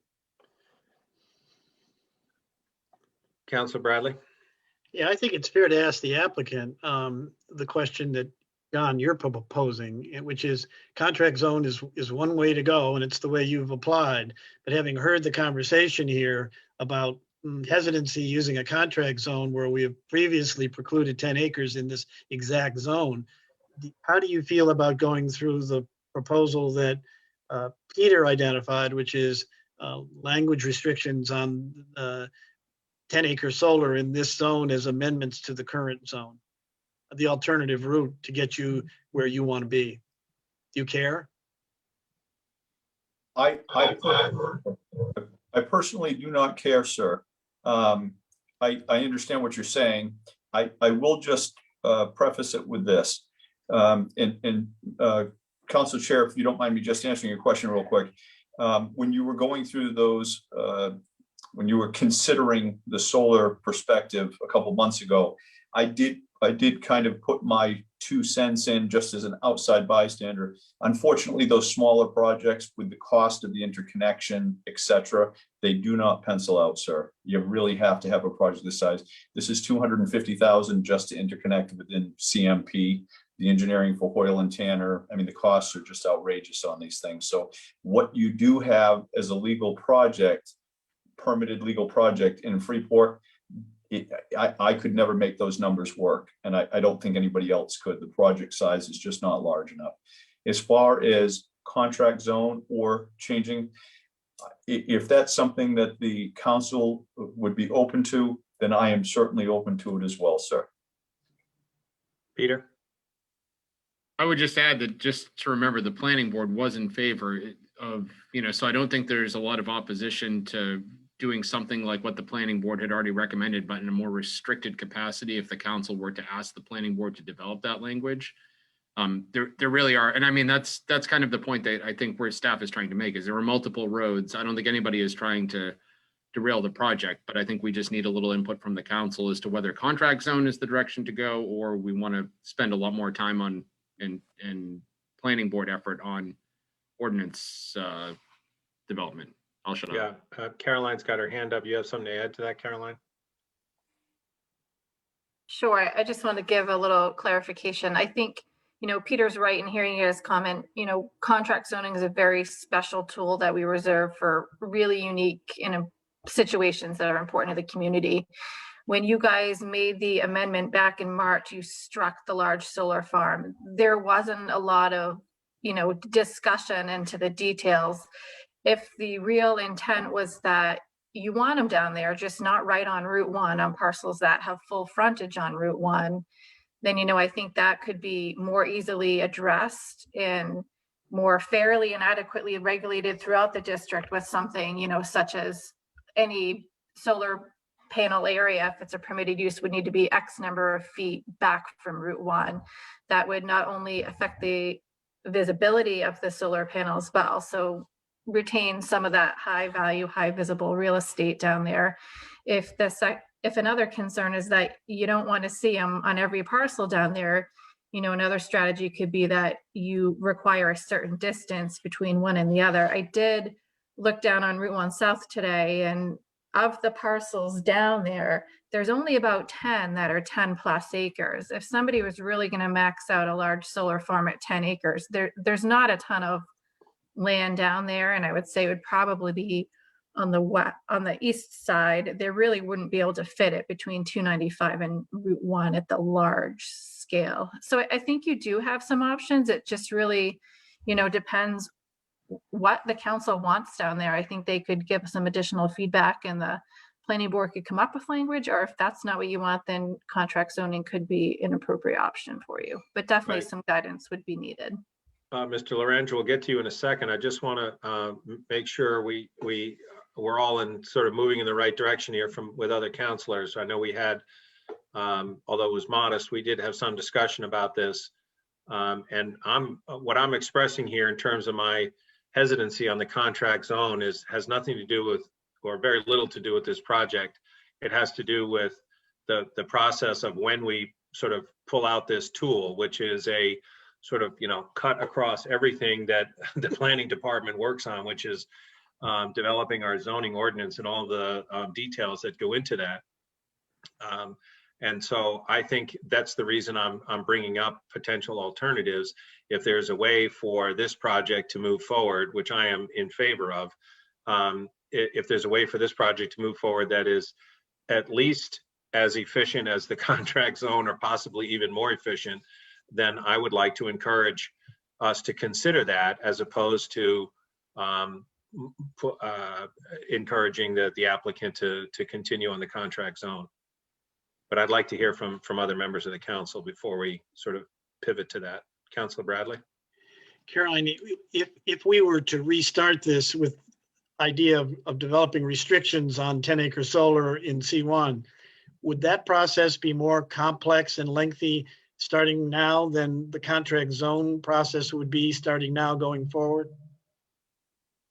I think if I were to get good guidance tonight, such as, quantity, or if you want them separated by a distance, or if you just want them set back, I actually think it could be easier. The planning board recommended large solar farms as a permitted use there, and they recommended up to 20 acres. So they've had a lot of discussion as to whether or not they feel that they're appropriate down here. It's just tweaking it. So I actually think it could be simplistic. And then instead of having to go council project review, planning board project review, back to the council, they could go planning board and then back to you guys. And then if approved, start the site plan amendment process. So I think with some guidance from the council, it could actually maybe be more efficient and then apply universal throughout the district. Councilor Favor that. So I'll weigh in as one of the guys who spoke out in favor of removing the large solar farms from C1 when it came before us last time. And it was, as you mentioned, John, it was a modest conversation, not a lengthy one. And my reasoning at the time, it still stands, is that that's one of the commercial centers in town. And from an economic development point of view, once we relegate a land to a solar farm, that's its use for 30 plus years, and we lose the opportunity to develop anything else on that land. So that was one of my reservations about putting it in C1, saying, hey, there may be some other better uses that might come along in the next 5, 10, 20 years that zone would be the right place for. So I wanted to be able to preserve that option. So having said that, this particular lot, as people mentioned, it's sort of a back lot. It doesn't have a lot of frontage on Route 1.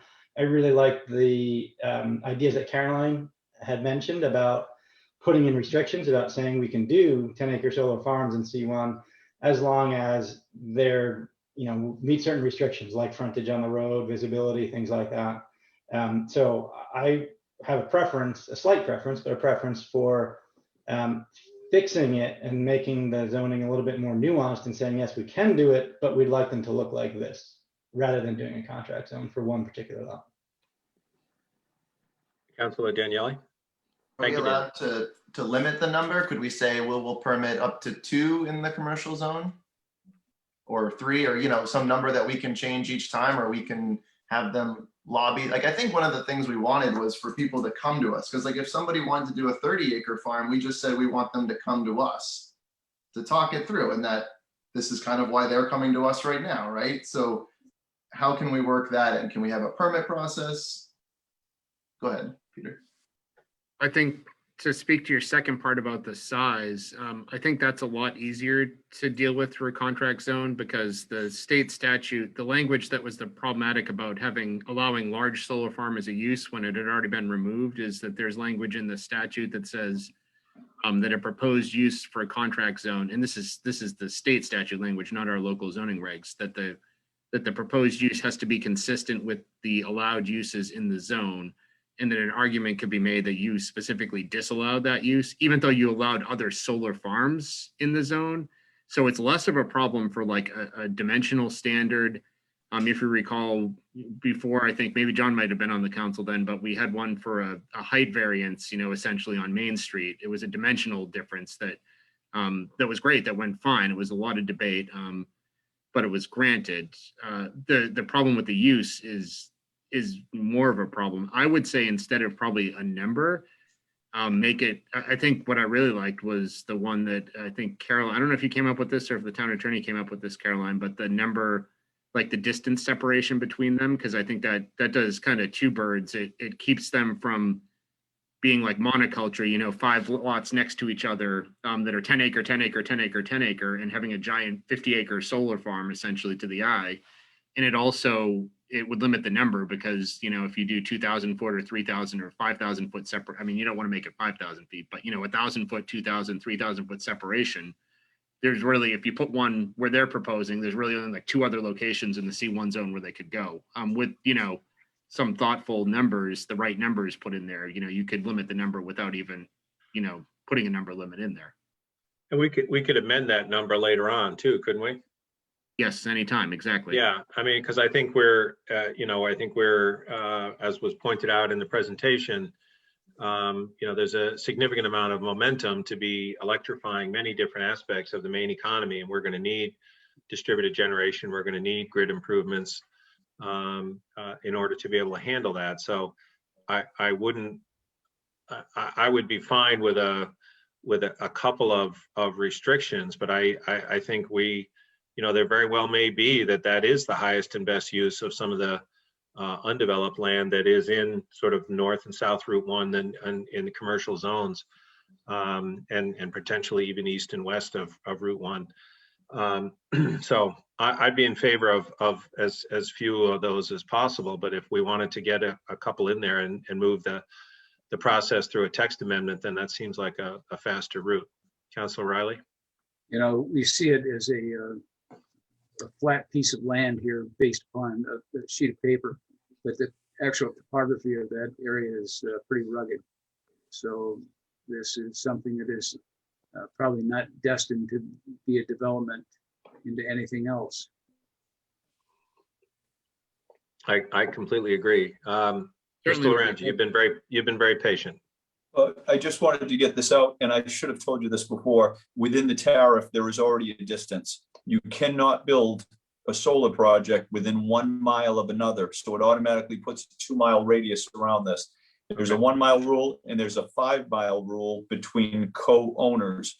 You can't have the same person build a project within 5 miles, can't own it, can't have anything to do with it. So this would be the only project that I would be able to do within 5 miles. No one would be able to build a project automatically with the tariff and the law within 1 mile. And that's as the crow flies. So it would be an automatic 2-mile circle or around that project, if you will. Are there other standards that one could be something that would meet our definition of large solar farm that maybe wouldn't meet the PUC's tariff definition could be built, or would that pretty much is that just for community solar farm category? No, that's within any of the tariff programs within the state of Maine.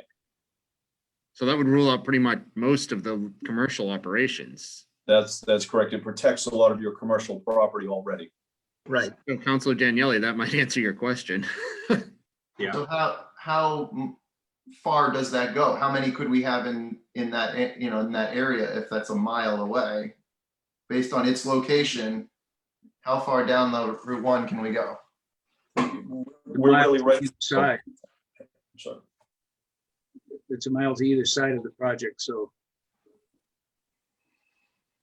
yeah, I don't know, Caroline, if you have a map in front of you, a mile headed south is probably pretty close to where South Freeport Road comes out to Route 1. I'm pulling up Google Earth right now, so. Yeah. Yeah, I'm looking at it now. I can share my screen if you want again here. That'll kind of. Great. So going from probably that corner to about there, so that's South Freeport Road right there. Yeah. So that covers most of this end of the C1, and then going the other way puts you almost into the downtown. Well, Right. not quite, but a good portion of the C1. Right near, yeah, Concord Brook. Yeah. Yep. Okay. That's very helpful. Thank you, Mr. Lorenz, for pointing that out. You've just solved 20 minutes of us trying to come up with some language to do exactly what the state tariff rules are already doing. Are there other suggested directions of language that we can provide to Caroline? Councilor Bradley? Well, I just want to make sure that we are thinking about putting that in our ordinance, not relying solely on the state standard. Good point. Yep. And then the second thing is that I would like to be sure that even though this is not the extreme zoning solution that you were originally requesting, it is still a creative response from a town council to promote a project that apparently we support, but you do too. And I hope you'll still continue to look for preferences for our residents. I will do that, sir, and I will look into, as an added value, I will look into the ability to have a discounted price for the people in Freeport, if it's possible. I don't want to overstep my legal bounds, but if there's a way to give the people of Freeport from accepting this project an ability to get a further discount over and above people outside of the town line, I will look at doing that, because if the town's taking it on, even though I don't feel it's a burden at all for any additional services, and it's a tax winner for the town, that the town should get, a benefit. Thank you very much. Maybe preference for Freeport people wanting to join in, right? Versus like somebody from Yarmouth, or not that I want to put down Yarmouth or anything, but just saying, like, if a Freeport residents want in on this, it'd be nice if they got preference that way. If it's legal, sir, we will get to the bottom of it before your next meeting. That's great. So I'm hearing a lot of consensus to direct the project applicant to move through a text amendment process at the planning board with some language that will be developed by Caroline. Am I off on that? Are we all sort of generally in that direction? Yes. As opposed to recommending a contract zone pathway? And Sean and Christian, I do believe that actually you will find a faster process through that, or at least certainly nothing more burdensome than the contract zone ping pong match that we've outlined. So we're trying to help move that forward. Councilor Daniele? If we only essentially get one solar farm, or maybe two, do we want to reconsider our 10-acre limit? And does the applicant, I'm just looking at it, it's a 15-acre, 16-acre parcel. Do we want to reconsider our 10-acre number? Like, does it matter? Like, if we can only get one, does it make more sense to throw in 14 acres or 15 acres? And does the council care? Well, I believe they already have just under a 5 megawatt project, which I think was part of the governing legislation that promoted this. And so I'm not sure they'd be able to expand that. Plus, they already have an interconnection agreement, but I'm speaking for the applicant, Mr. Loranger. Yes, so the 4.99 megawatts is the AC power. That's what we go into the street with. But what we generate is in DC current. We always try and build a project that is 1.5 times the size of the AC component, which would be a 7.5 megawatt site. That was what we originally wanted to propose before it was downgraded to 10 megawatts. So we would certainly like to go to a 7.5 megawatt project, which would take, Sean, what was our original layout? Yeah, it probably puts you up closer to the 15 acres of panels. We'd have to expand it up to the adjacent parcel to the north. But that is something we would certainly like to do. I didn't want to burden you with it, since I wanted to respect the board's decision of their last vote. Yeah. Peter? So also just, I think Caroline's hand is up, but I think what she was probably asking for is make sure that she's got everything that the council wants to see for restrictions. It sounds like the radius, we want to write something in on our own regardless of, but nothing more strict than what the PUC guideline is, it sounds like. I think the setback was another question, Caroline, and now the acreage has come up. If I think we'd probably want feedback from the council, and if you're willing to increase the acreage, if that's been suggested. Councilor Bradley? I mean, one of the appealing things of the project, frankly, was how far back it was set back from both visually from Route 1, but also from what we consider to be productive commercial parcels. So I would personally like to see if there's an acceptable, well, there is, because it's already set back a certain amount. So build that setback all the way down in C1. And I have no objection to increasing the size of the parcel myself. Others can say what they please. Anyone else object to sliding the maximum panel coverage size up to what is been suggested, meaning 1.5 times the 7.5 megawatts? Or 1.5 is 1.5 times is the, yeah, I'm getting my units mixed up here, but moving it up to a 14-acre coverage. Councilor Daniele? Councilor Bradley's point, I think if we were to do that, that would be the town of Freeport doing a substantial jump forward. And then it would be nice to have not just a preference for Freeport residents to get in, but that cheaper price if possible. Just my 2 cents. But quick other question, have the abutting neighbors been notified about this project? Were they told before this meeting? I can comment on that. So through the contract zoning process, we would notify anyone within 900 feet, but that doesn't happen until project review. The town council notification is the advertising on the website. Councilor Bradley suggested it was put on the Facebook page, it was put on the newspaper. I hear you guys talking about going back up in size. The thing you need to remember is that the current way that ordinance is written, the size is in the definition of a large solar farm. So are you talking about changing it universally? Because if you are, then you could be impacting what's allowed on Route 1 North, the commercial 4 district out on Desert Road. And then there's one other district, which I can't remember where you added it. Or are you looking for something to come forward just for this district to allow them larger?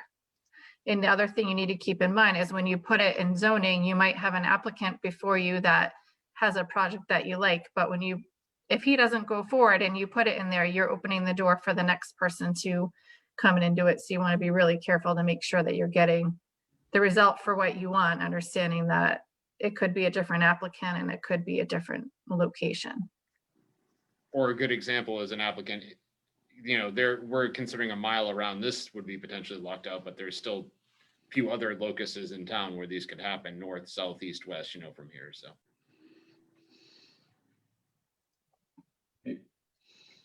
Mr. LaRanger? Just one last comment is that, again, this project has CMP approval. I've already spent the money for the interconnection, et cetera, and I'm not making the point of me spending money. The point I'm trying to make is that this is an if-then scenario. I'm not looking for approval and then I hope I get the interconnection agreement or something else. If I am granted approval, then this project will go forward. Now I need to go to the planning board, et cetera, but it's already approved from CMP's point of view. Right. Yeah, which seems like the most efficient path to getting this thing going is for us to do the text amendment on the zoning radius and the setback language that has been met by this design.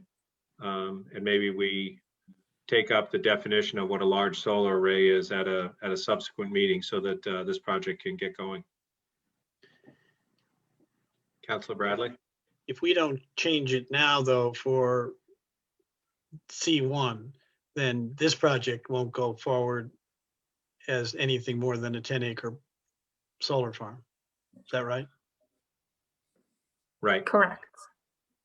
Okay, then I don't see any reason not to give planning direction to do up to 15 acres in the C1, knowing that this project's going to go forward and the other restrictions will prevent an over proliferation of solar, but we'll get the max out of solar we can from this project. Yeah, I agree with you, Ed, but Caroline, I thought we just heard from you that we can't change the size without changing the definition, which would then go to all of the districts, not just C1. Well, I think if you tell me what you want, we'll see if we can find a way to make it happen. Yeah, okay. I just didn't All right. want Well, you to if we be can- like, change if it we- to 15 and not realize you were impacting it everywhere. If the directive is you want 15, but only here, then we will look at that as long as that, works.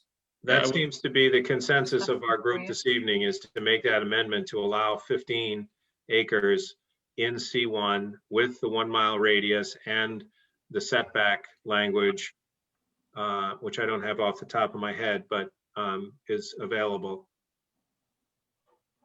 Yep. And that way, that intention can go with the applicant and their project application to the project review board. And so Caroline. is this, Go ahead, sorry. the last question, sorry, just to be clear, is this something you're looking for the applicant to craft and bring forward as a private application, or is this something you're directing me to tell the planning board to take up ASAP? The latter. Okay, I'm good. Do you need a vote from us, Caroline? Well, you do have a public hearing and a motion on the table. Well, we closed the public hearing. And And I think And, table indefinitely this, or just vote it down. Or pass over and take no action. Any of those are kind of, Councilor Okay. Bradley, fingers up. Councilor I have- Bradley? John, I had one more question. I understand that there's a connection agreement. I've never heard of Raymond C. Green Company and don't know anything about its financial capacity. And I didn't see any evidence of that, but certainly that's where you're getting your money and you're relying on that source of funding. I wonder if you could provide us any comfort that this company has the financial capacity to do what they promised to do for you, so that we're confident that for all the reasons that have already been said, that you have the capacity to go forward. Yep, I can certainly do that, and I could certainly do this project on my own as well. So I can prove to you with a letter or whatever surety you need.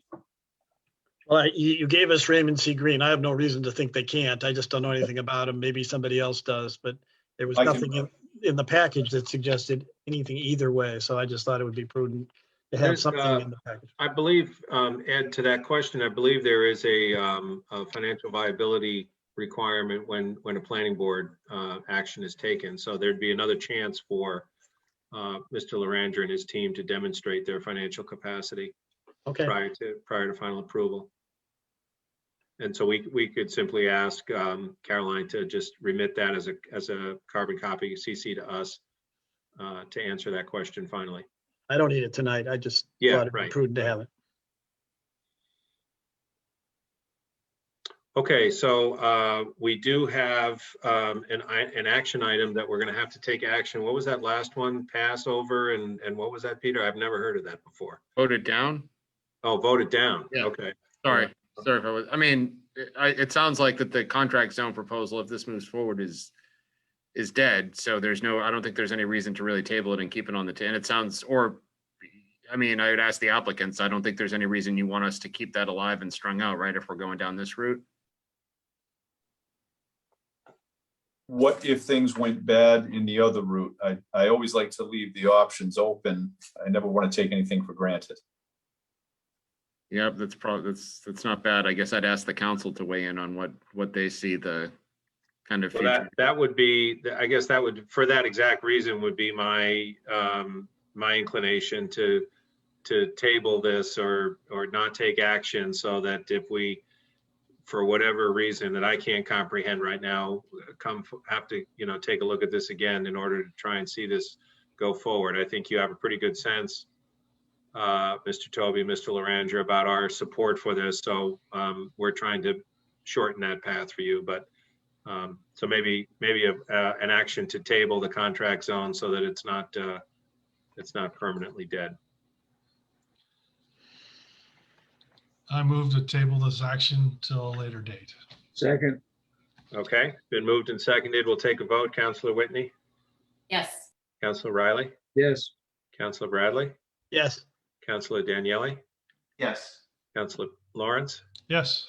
Councilor Pilt, Yes. and the chair votes yes. 7-0. Thank you very much. And one final comment, Mr. Laranger. Great. I was just saying Right. thank you. Sorry. Right. So we'll, Caroline, well, you have the minutes of the meeting you can get to, I guess, to pick up that language to send on to, it's planning board, not project review board. Yeah, because it's the zone change. Okay, great. Thank you very much for attending this evening. Our next item on the agenda is item number 86-21. Councilor Whitney, could you please read the item and the be it ordered and further ordered? To consider action relative to setting a public hearing to discuss proposed amendments to Ordinance Chapter 2, Administrative Code, adding Section 618, Policy Advisory Committee. Be it ordered that the virtual public hearing be set for June 1st, 2021 at the Town Council meeting that starts at 6:30 p.m. to discuss proposed amendments to the Ordinance Chapter 2, Administrative Code, adding Section 618, Policy Advisory Committee. Be it further ordered that copies be distributed equally between the town clerk's office, the town manager's office, and the Freeport Community Library for inspection by citizens during normal business hours, and notice be placed on Freeport's local cable channel 3 and on the town's website. Second. Is that Police Advisory Committee? Yes. Yes.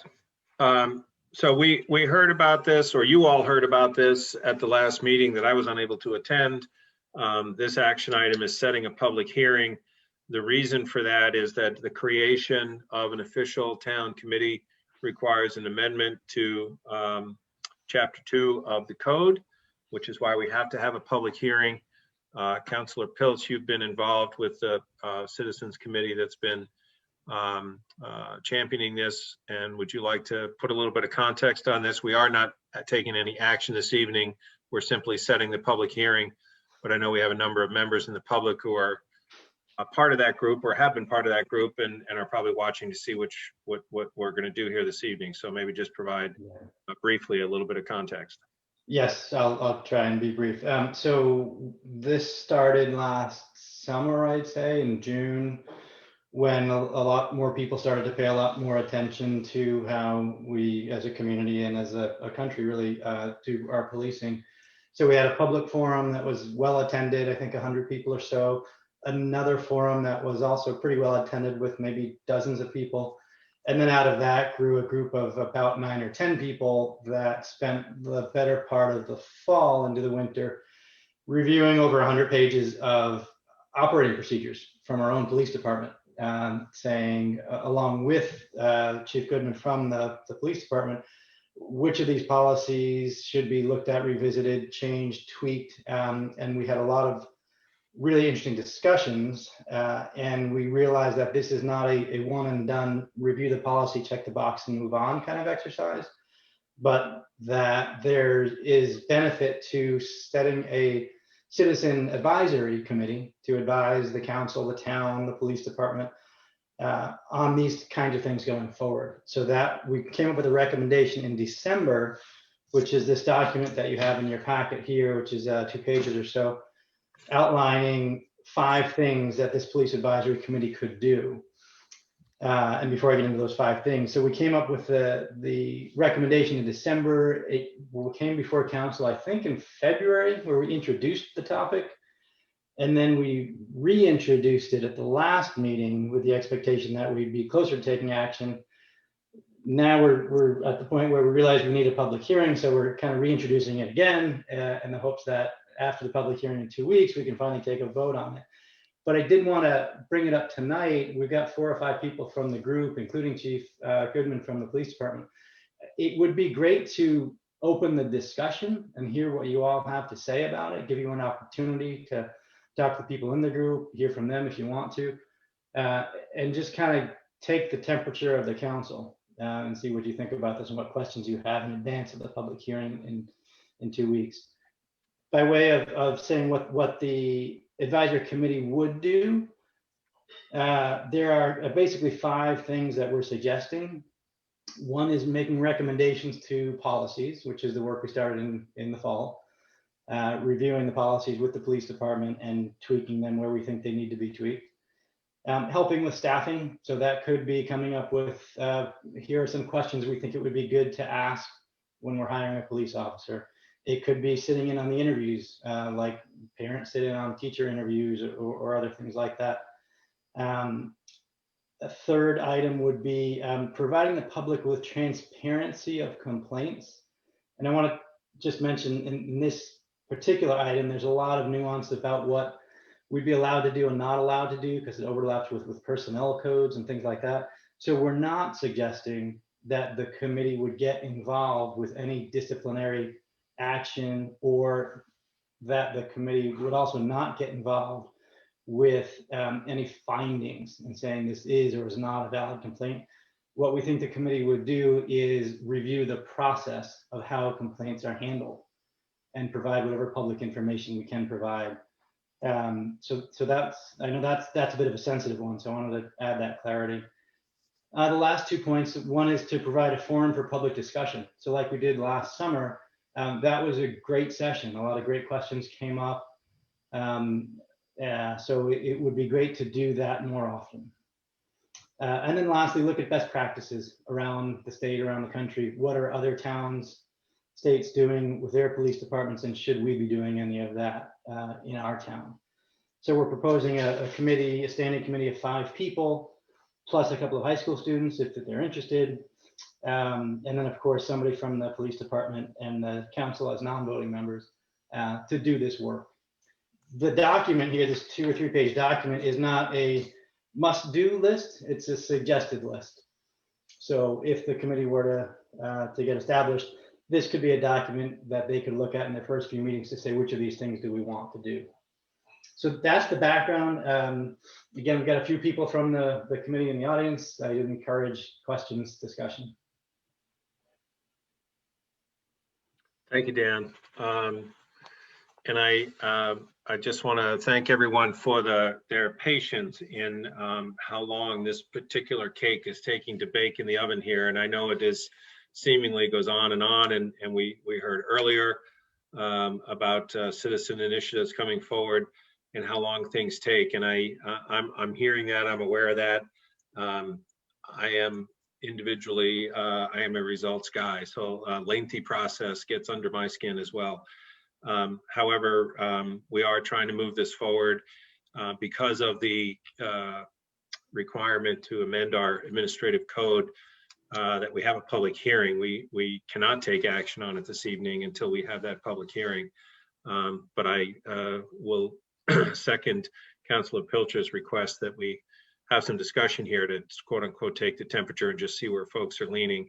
I can start that by saying that I'm in agreement, and particularly I'm in agreement with this committee coming forward because of the way that it's been structured as a communication vehicle, and that it is not an enforcement or some sort of incident review or anything like that. It's really a communication vehicle for the community and the police department to be talking to each other, and that is going to go both ways.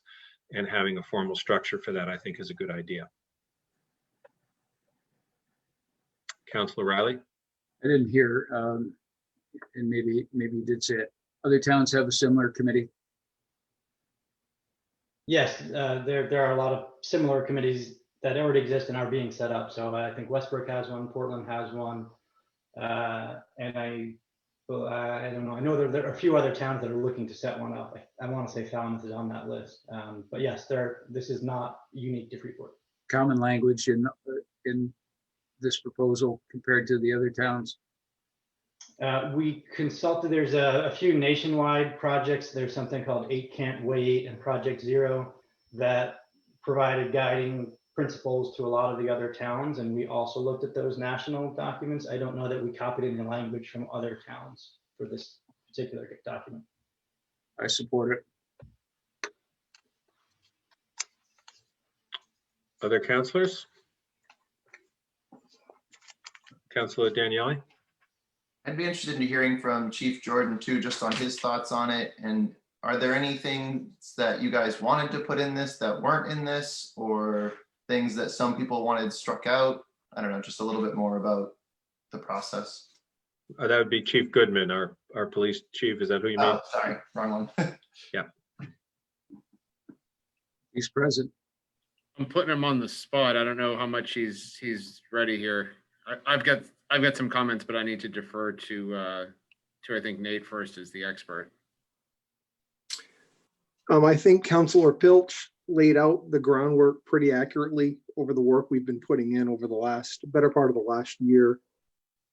And I agree with the council chair. I think anytime you have an exchange of information, education that's happening between the community and the police department, I think that's usually turns out to be a very good thing, a good process. I'm excited to see kind of where this is going to end up. It's very interesting. There's a lot of things, a lot of information kind of attached to this. And it's kind of an exciting time to be involved with this sort of project. You know, we as a department, we're wrestling with a lot of issues ourselves, hiring, retention, training. All of these things kind of play into some of this. So these are all subjects that are going to come up with a lot of regularity over the next few months. Thanks, Chief. Appreciate your support and participation. Peter? Yep, I think from a staff perspective, the only thing, and I think Dan did a good job of raising some of the conversations that we've had in his introduction and perfectly summed up just everything on here, I think is good. I think it's the right spirit. I think from a staff perspective, we want communication with the public.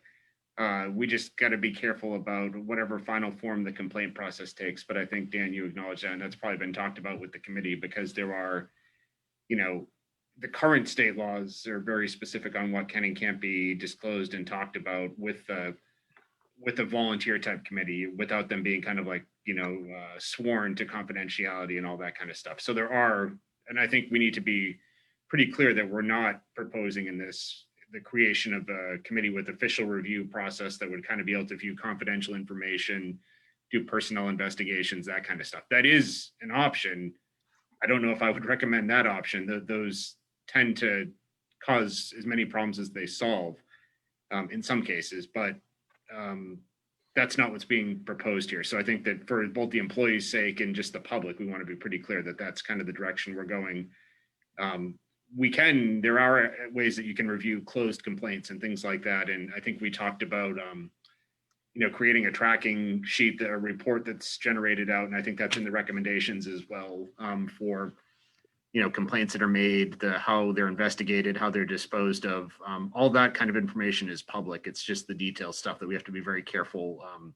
We have to create a different kind of a committee if you want to start looking at those details. So doesn't mean it can't happen. It would just have to be a different kind of animal than what I think is being proposed here. So other than that, that's the only thing that I get a little bit just detail oriented on, but I think everything else is pretty good. I'd even go a little further on some of these things, even voluntarily, and ask to have and I think Dan hit on these as well, but have committee members, potentially trained to sit in on interviews, members of the public. We have interview panels that have non-police people on them all the time. Counselors have served on some of our leadership interview panels before, and members of the public and all that kind of stuff. So all things that we can do, and we'd like to get as many voices involved as we can, I think. I do want to add something that I left out of the introduction that I should have mentioned, because I know we got a few questions on this early on, but none of this work was undertaken because of any complaints or issues or problems that we identified or were aware of. This is all just to be proactive. So there's nothing wrong. There's nothing, no complaints that we're reacting to. It's all about staying proactive to kind of ensure that we could be doing the best job, or continue to be doing the best job that we've been doing. So kudos to our police for that for the last 20, 30, 40 years or more. Councilor Bradley? The question, I guess, that I have is relates to the tenor of the document. It seems to be that the police is outside this committee as opposed to part of this committee, so that the police representative comes only when the chair asks him to come, things like that.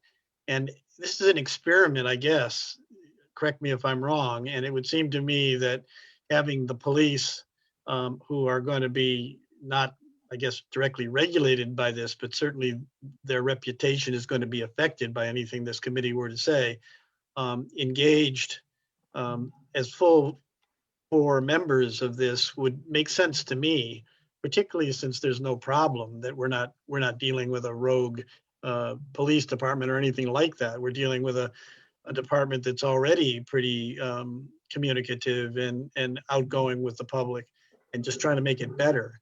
My only comment would be, maybe I'm wrong about my perception of what happened in keeping the police a little bit outside the committee, but I'd bring them right in and not be afraid of that at all. Yeah. Just to respond quickly to that, I don't have a problem with that. I found that their participation in the work we've done was nothing but helpful to help us understand, that helped me understand as a regular old citizen, this is why things are the way they are, the context or the background. I know there were some in our group that might have other opinions on that, so I don't want to speak for them, but it might be a good discussion to have at the public hearing, or if we want to take any public comments tonight, I wouldn't be surprised if people do want to speak about that. There's a hand up from a committee member. Councilor Daniele? I was just going off of what Councilor Bradley said. It just says under member requirements, no current or former law enforcement professionals. It would just be interesting to know why somebody from the past couldn't then serve, or I can see you wouldn't potentially want 5 of the members to be former law enforcement, but having 1 or 2, you know, I don't know what the right number is, but it's just interesting to write it in there that there should be no. Something to talk about. Yeah, that was, I participated in a couple of those conversations early on, and that was a clear wish from the Citizens Committee to bring you know, as much of a neutral community representation to the committee as possible. I see some hands going up, and I just want to remind folks, we are setting a public hearing for 2 weeks from now, and that's when we will enjoy and really participate with a lot of conversation. We have some other lengthy agenda items this evening, so we are setting the public hearing, and we'd love to hear from folks. I apologize for seemingly putting people off for yet another 2-week period, but that's what our requirements are for amending our administrative code by creation of this committee. So we have a motion on the floor to go forward and set the public hearing that's been seconded. Any other questions or comments? Thanks very much, Dan, for setting the table for this. All right, we'll go ahead and take a vote on setting the public hearing. Councilor Whitney? Yes. Councilor Bradley? Yes. Councilor Daniele? Yes. Councilor Lawrence? Yes. Councilor Pilch? Yes. Councilor Riley?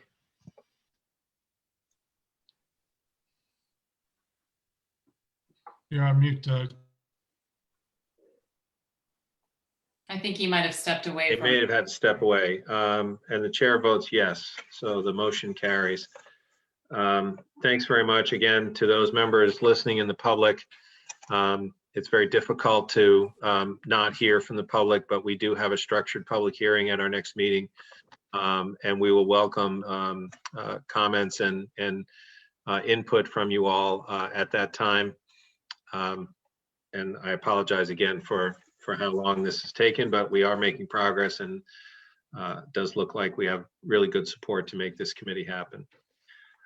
Our next item on the agenda is item number 87-21. Councilor Daniele, could you please read the item? Absolutely. To consider action relative to approving a consent agreement request submitted by Paul Brackley, Deborah Fraser Brackley, Scott Fraser, Valerie Fraser, Jamie and Christopher Palmer, and Delta Properties LLC in reference to subdivision violation on Harmony Lane. Be it ordered that the proposed consent agreement be approved as proposed. Okay, so we've had some conversation about this, and I think this was almost ready at our last meeting. And now we have an approved consent agreement with the parties.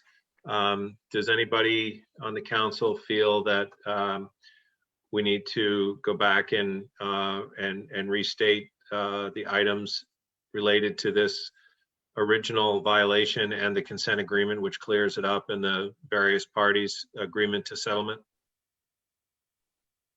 Councilor Bradley? Isn't there an outstanding attorney fee issue?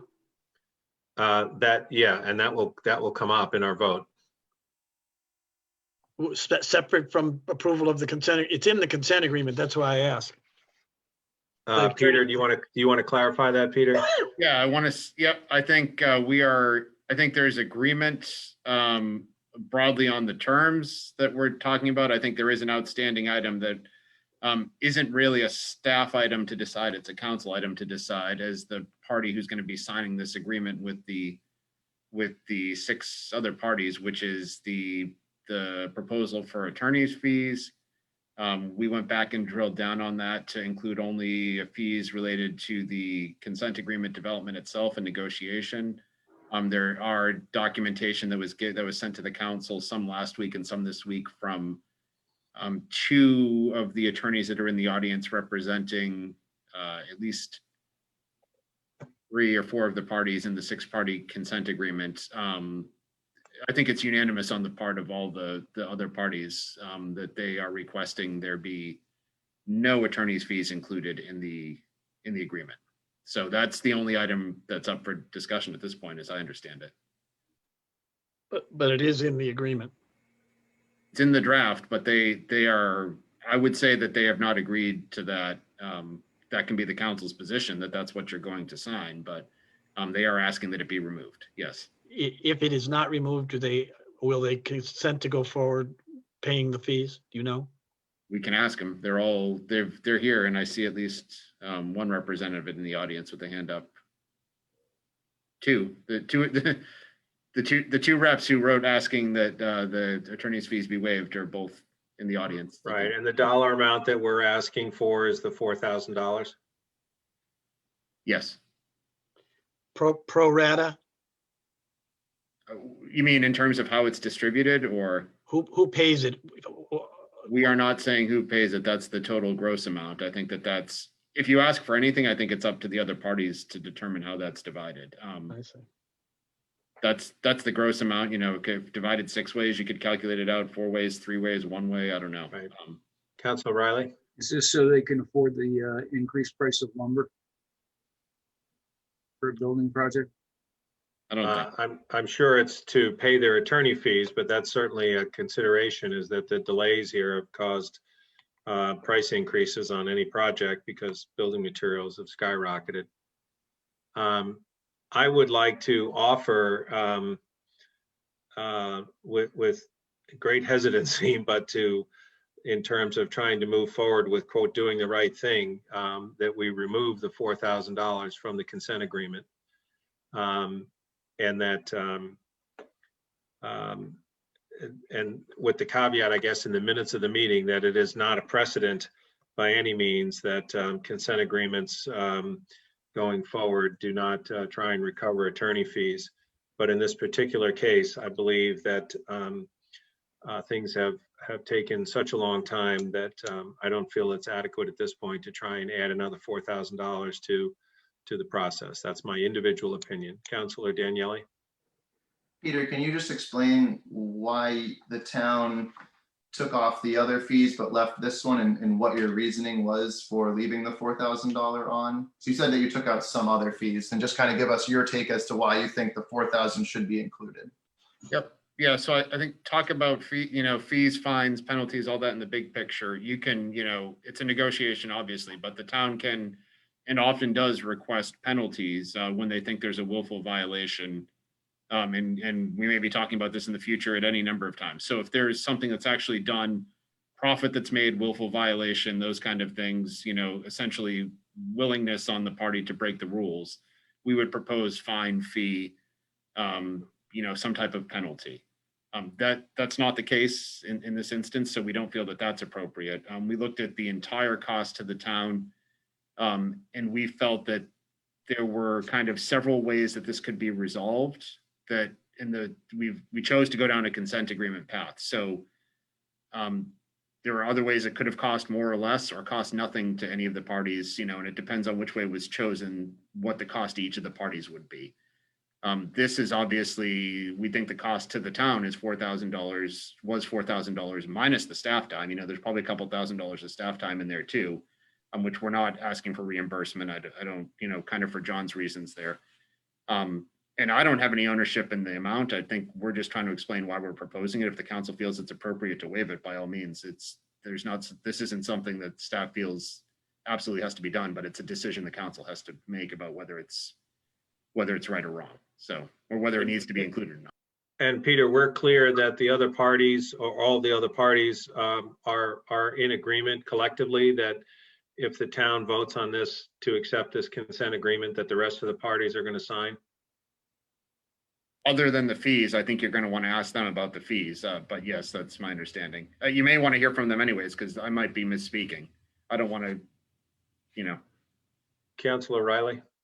If you want to make your motion in precise language, I would second it. Councilor Bradley? Peter, it sounds like you discounted legal fees. To add to Jake's question, I think it's a good question. Did you discount legal fees?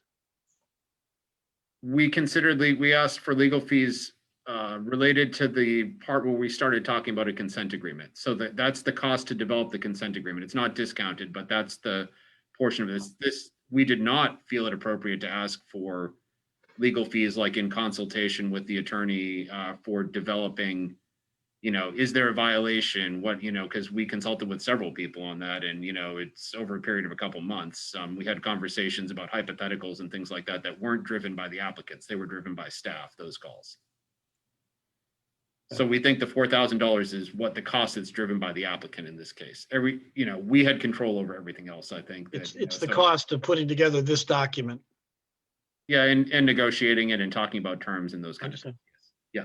So it's a portion. I wouldn't say it's discounted. It's just a partial request. Jake? Can you just remind us of what the other options would have been or were? Like, just real quick, like they could have gone through subdivision, right? And done it that way, which would have cost. Sure. Yep. So subdivision is one option, which would have been a cost to the developer, no cost to the town, other than, you know, what would have been paid in application fees and things like that. The single lot that was a problem could have been merged back together and held as one for 3 years. You know, the buyer prices could have been refunded, and that would have cost nothing to anybody other than, you know, the refund price for the purchase of the lots that are in question.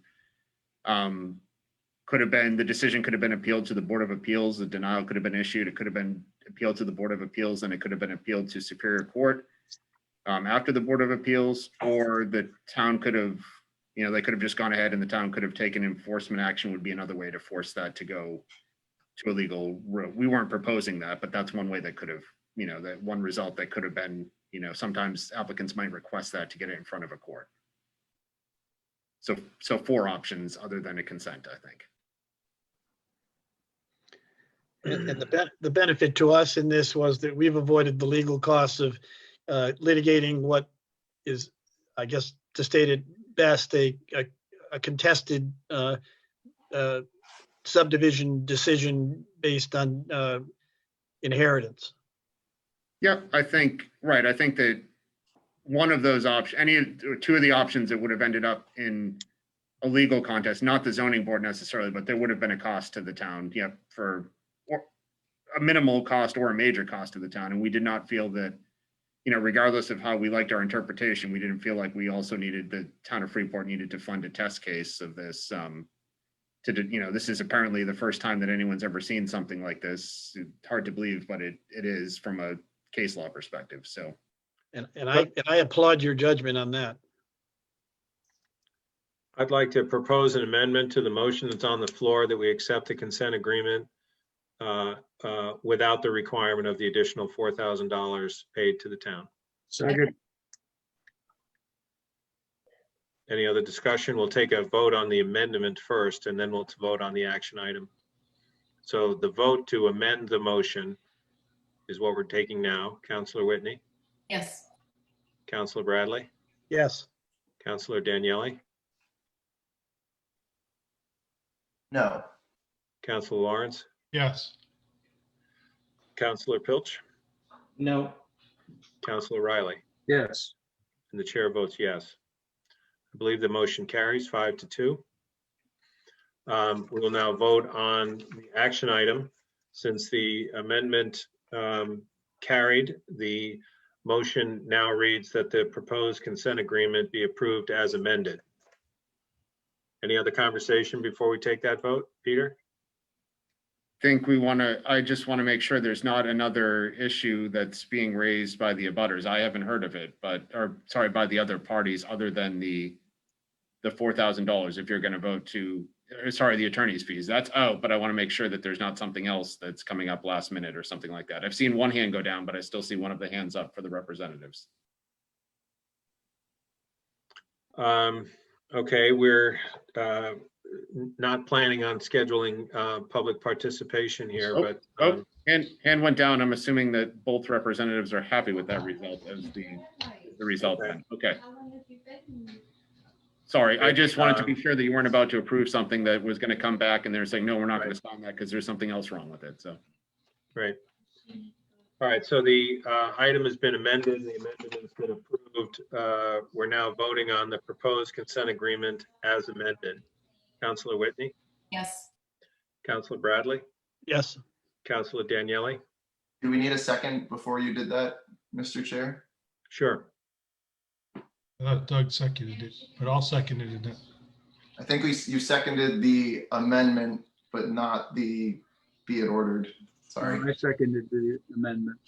Sharon, do you have a second? Are we good? Thumbs up works if you can't get. We're good. Okay. I vote yes. Councilor Lawrence? Yes. Councilor Pilch? Yes. Councilor Riley? Yes. And the chair votes yes. Consent agreement is adopted. Thank you, Peter, for the hours that you and your staff put into getting this resolved. Let the minutes show we're not setting a precedent by waiving attorney fees on these consent agreements, but we had, in my opinion, we had good reason to do so here. But thanks for everyone's consideration of that.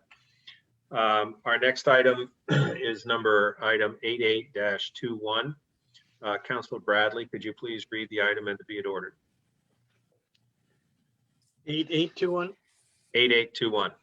To consider action relative to an award of contract for rescue billing services to Comstar Inc. Be it ordered that Comstar Inc. be awarded a contract for rescue billing services as proposed. Second. All right, it's been moved and seconded. This is an award of contract. Do we have a couple of minutes of context here. I see Jessica has joined our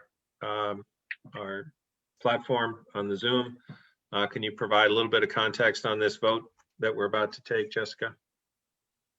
Sure. So Freeport, along with the communities of Biddeford and Durham, decided to issue a joint RFP to outsource our emergency medical billing and collection services. As the budget before you indicates, we are presenting a change in service of no longer providing ambulance billing services to area communities, nor maintaining it in-house for the town of Freeport, with the recommendation that we outsource. We went again out to RFP, and Comstar came in with all three communities agreeing that their proposal was ideal at a 3.8% of collections. And I think that's basically what I wanted to point out, unless you have questions for me on it. And the $65,000 savings to our budget. Reduction in expenditures. Yeah, it's not a savings. We're just losing 65. We're bleeding 65,000 less than we were last year. So yes. Okay. Yes. I'll call that a savings, right? but, That's a savings. Great, thank you. You're welcome. Any other questions for the finance director or the manager on this item before we vote? Councilor Whitney? Yes. Councilor Bradley? Yes. Councilor Daniele? Yes. Councilor Lawrence? Yes. Councilor Pilch? Yes. Councilor Riley? Yes. And the chair votes yes. Motion Thank you. carries. Our last action item on the agenda this evening is a extension of a liquor license, item number 89-21. Councilor Riley, could you please read the item and be it ordered? To consider action relative to a request for extension of a liquor license on premises for Athena's Cantina. Second, oops, sorry. Be it ordered that the request for extension of the liquor license on premises for Anthina's Cantina be approved. Second, All right, it's been moved and seconded. Any discussion on this item? Yes, I'm doing much better pronouncing Anthina's now. I don't think so. Oh, you should have heard me Just kidding. before. I'm just kidding. You should have heard me before. All right, any other discussion? We'll take a vote. Councillor Whitney? I'm sorry, I didn't hear that, Councillor Yes, Whitney. sorry, yes. Councillor Daniele? Yes. Councillor Riley? Yes. Councillor Pilch? Yes. Councillor Lawrence? yes. Councillor Bradley? Yes. And the chair votes yes. Item carries. Okay, so thank you. It's 9 p.m. We finished our action items. We have a couple of discussion items this evening, including presentation on our operating capital and TIF budgets, a summation from Jessica Malloy. We will have a brief conversation on the process when and if the town of Freeport decides to opt into cannabis participation from the state or state regulation. And then a very brief conversation on proposals in front of us now for the Bartol Library reuse. So that's our other business. And let's get right to the budget workshop with Jessica.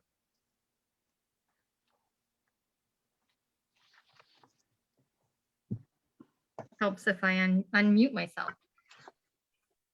Typically in the past, we've gone by department and not necessarily in order of the packet that was provided, but more by the department heads that are responsible for their portions of the budget to be able to excuse them from the meeting. I don't know if you have any preference of attack on this, or if you would just want to go through it based on questions, or whether you want me to take you through any major changes. I'm flexible with how you want to see it handled. I think we've changed the order we do it in since COVID happened. We didn't necessarily do the have a checklist and go through departments, in order of who's here last year. Correct. Everybody was sitting in their kitchens at home on virtually, which they still are, but except for Jessica and I, but Correct. we have a few department heads in the audience. Yeah, I guess individually, my inclination is we have seen most, if not all of these numbers a couple of times, some more than others. So I'd like to start with a relatively high level summary, Jessica, something more than 2 minutes and less than 30 minutes, and then we can have questions come at you from specific counselors about where things may be. But I think that sort of weaving all parts of these budgets together in a summary level would help. Sure. So I can take you through the major changes from the existing budget to what is proposed before you. So the FY21 budget to the proposed 2022 budget before you. With the largest increase being with benefits and wages. What's included in that change is a proposed 4% impact, COLA impact for last year and this year.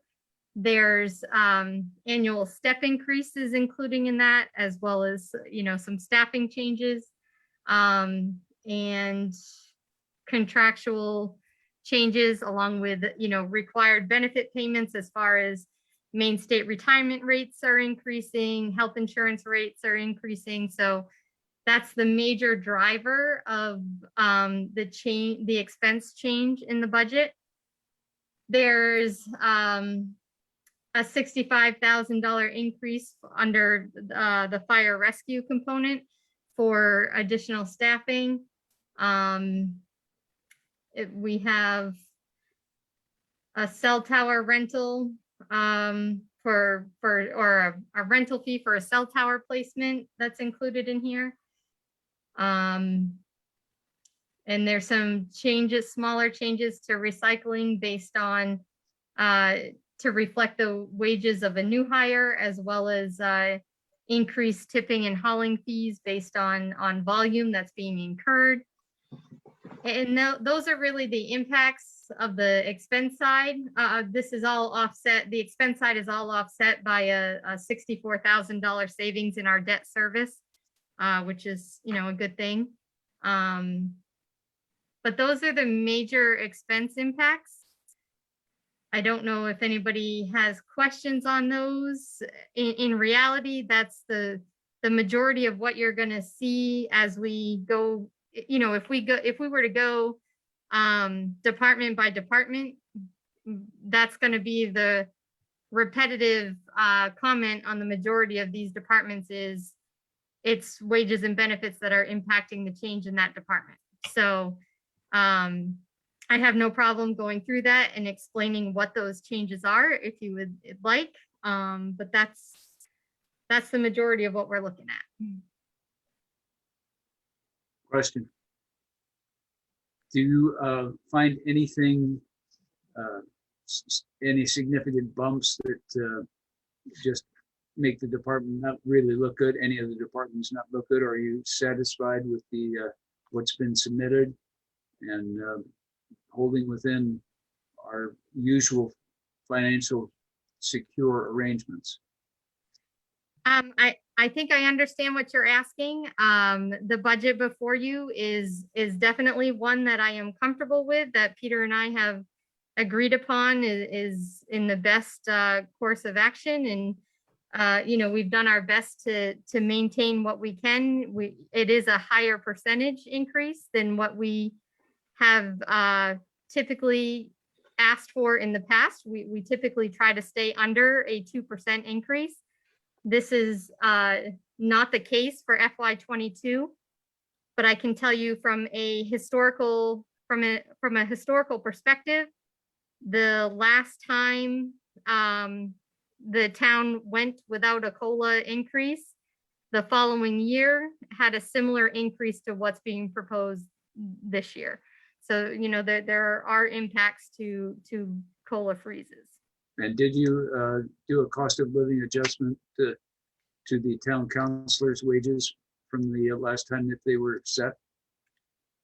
That has not changed from last year. Yeah, it's in there, Doug. Oh, good. You joke, but that's actually, an item that's been discussed by several previous town councilors that, I'm not trying to increase our budget, but the compensation is laughable. I don't know. I mean, I don't mean to offend, but you're not really getting paid anything. It's like a small stipend compared to some of our comparable communities. So just throwing it out there, I almost feel like it's neglected all the time because nobody ever wants to talk about their own way. Maybe you don't want to pay yourselves for this, but maybe you want to talk about paying future counselors to try to get people to want to do it for, a few dollars. Why don't you recommend it? Because there's never been consensus. I'll recommend it. I'll recommend it right now. You're not getting paid anything. The council has discussed this before, and I think comparables are usually in the few $1,000s range for other councils. With some of the big cities making $5,000 to $10,000 for serving on a council, and also boards of selectmen where you have executive duties in addition to your legislative duties. And I'm going to run for counselor in Yarmouth where they get paid $2,000 a year. Yep. Yeah. Typical is a couple thousand, under 5 in that range. What do we make? 800. I know you're doing it for the money. That's why. So, Exactly. Well, I mean, don't laugh. John makes an extra $200 for all the headaches he has as town council chair. So there's no It's worth every penny of it. No headache in leadership. I feel like it deserved a little bit of discussion. That's all. I actually do think that it's a potential barrier just because look at the 3 council races we had in 2020, none of them were contested. And I think that that's not yielding good results. I mean, I think we are great, right? But I think more opportunity, more people running would be really good for the town to have at least an option. Because what if one of us was a wacko? Or more than one of us were wackos, you know? And I don't know if finance is, you know, a way that would get people to run more, but I think we have a real problem that more people are not running for office. So Personally. one of the items that's been brought up by previous counselors are, you know, everybody can afford to do this, but what if somebody had expenses to do this, like, you know, childcare or transportation or something like that? You know, you may be, you're asking a lot to have someone do it essentially for a volunteer. You know, $800 wasn't a volunteer salary in 1957, but it probably is today. You know, so what if somebody had childcare and needed to pay, you know, $100 every council meeting to come to a meeting 20 times a year? Yeah, in a year with a 4.5% increase, I don't know if this is the right time to be talking about adding money to counselor stipends, but point taken. I don't disagree with you, Jake, that the quote unquote level playing field is not as level as it might be if actually a stipend would make it more feasible for someone in the community to be able to come forward and participate for the reasons that Peter just outlined. And if we increase the salary, it would be still 4.5. To that point, though, I'm not suggesting that we change it for this next year. I think that this is a good conversation to have, though, and we could alleviate that concern by making it 3 years from now. That way, none of us, you know, but if we never talk about it, it'll never happen. Yep, I agree. I do have a question for Jessica, though, if now's an appropriate time. Absolutely. Revenue sharing with the state. I know that they just came out and said, and I kind of mentioned this to Peter and it was a little too early and I'm not sure you'll have a great answer yet, but they said that they were going to fund education at 55%. What would that impact our budget as a whole town? What will that change? Yeah, so I did reach out to the RSU on that because it's not quite as simple as a let me replace what is currently, you know, percentage wise with 55% and see what the difference is going to be. And so I wanted their feedback, and sorry, I'm just trying to pull up the email right now so that I can state what they provided. But it was essentially that it's too early to have those numbers pulled, but they will be providing the state will be providing some form of projections in the near future on that. So I don't have a good number for you, but projections are supposed to be coming out. It's substantial, though. It could be substantial. It could be, yes. Like, could this be a 3% difference? Like, could we not raise taxes as much? Like, Yeah, like that kind of substantial. Yeah, exactly. I don't want to make any false promises, but yeah, it's in that kind of range. The same as the municipal revenue sharing, going from 3.75% to 5% could be a couple $100,000, $300,000 that would completely negate the town budget increase. So yes, yep. And will we know that before we officially vote on this? Maybe. That I don't know. Until June, till the middle of June. So there's a possibility. Yeah, there's a possibility that could come down by then. How healthy are our reserves if we chose not to do a tax increase under the assumption that we were going to get a sufficient amount of money to do that? Like, could we pick up that money somewhere else? So are you asking about the state revenue sharing component or the education component? Both.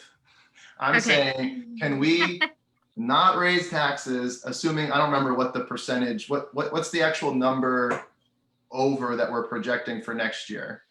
Let me ask that first. How many thousands of dollars do we need to raise by raising taxes? For the entire for all the budgets. Yeah, for governmental taxing entities is 1.1 million. Correct. That's how much it is. How much, or is that the overage? That's the levy increase over last year. Okay.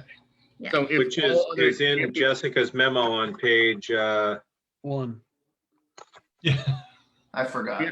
Yeah. It's okay. It's okay. So- That's it's not a question that you would know where to Yeah. look, what the number is anyways. So, And that's what we're here for.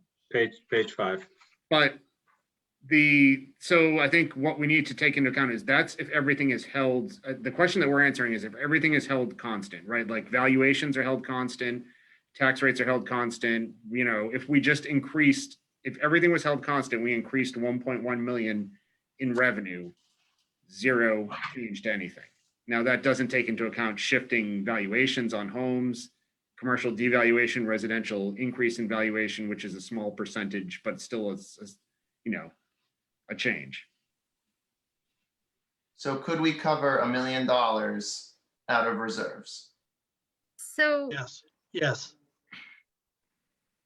out of what we currently have in reserves for our capital items, Out of tax fund stabilization capital, everything that you could pull the cork on right now. we could empty everything for that $1 million coverage to benefit both the school portion of the tax impact as well as the slightly minor impact of the town And the county. and the county. The less major impact of the town and the very insignificant impact of the county. Right. So, but what I want to caution on, and I apologize, I was trying to still find that email from the school, but there's flexibility on the school's behalf on what to do with that money when and if it comes true. Like they don't have to make an impact to this year's budget for that. They can hold it in reserve and make a future decision. So, and that in reality is most likely what would end up happening just because of the nature of timing.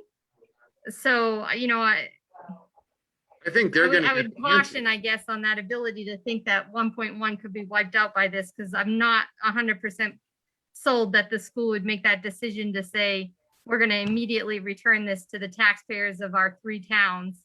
Don't they get their answer after their budget and warrants already adopted though? So they don't even. Exactly. I don't even think they have the option to dedicate that to this year's taxes. It would be to next year, right? There is a process that could be done, but it's a process. And it's, I think, a fairly pricey one at that, in order to make that type of change. So in I think 99+% of cases, they hold it until the next budget.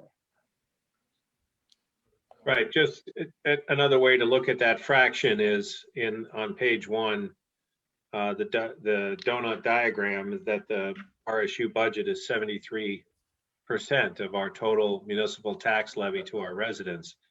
And so that's almost 800,000 of the 1.1 million, which is entirely governed by the RSU board of directors. So we don't have a lot of levers on that. In fact, we have very few levers on that. So sorry, I was going to say, from the perspective of state revenue sharing for the municipality, you know, if we hear that budget passes, state budget passes at 5%, that's very easily, I would say at least an additional 100,000 to 200,000 on the town side that could easily drop our levy increase from its current 274,000 down to, somewhere between, 150 and 75,000. Between 100 and 0 by my numbers, but I was trying to be a little conservative, but you're right. The typical theme for the new counselors, I'll get really rosy with an estimate and Jessica will have the common sense, the more conservative one. Yeah, we can also do that after the fact, counselors. So you can do a supplemental appropriation if we have revenue to lower the tax rate, even if they make that, even if you pass the budget and the state passes their budget in, June 31st and we pass ours on the 18th or something, we can supplementally appropriate the additional revenue that we're being promised to lower taxes. Because it's something we didn't know about beforehand. And I would commit to you that we would at least come to you for a decision on that when we get that information, regardless of what it is. So it's up to you what you want to do with it.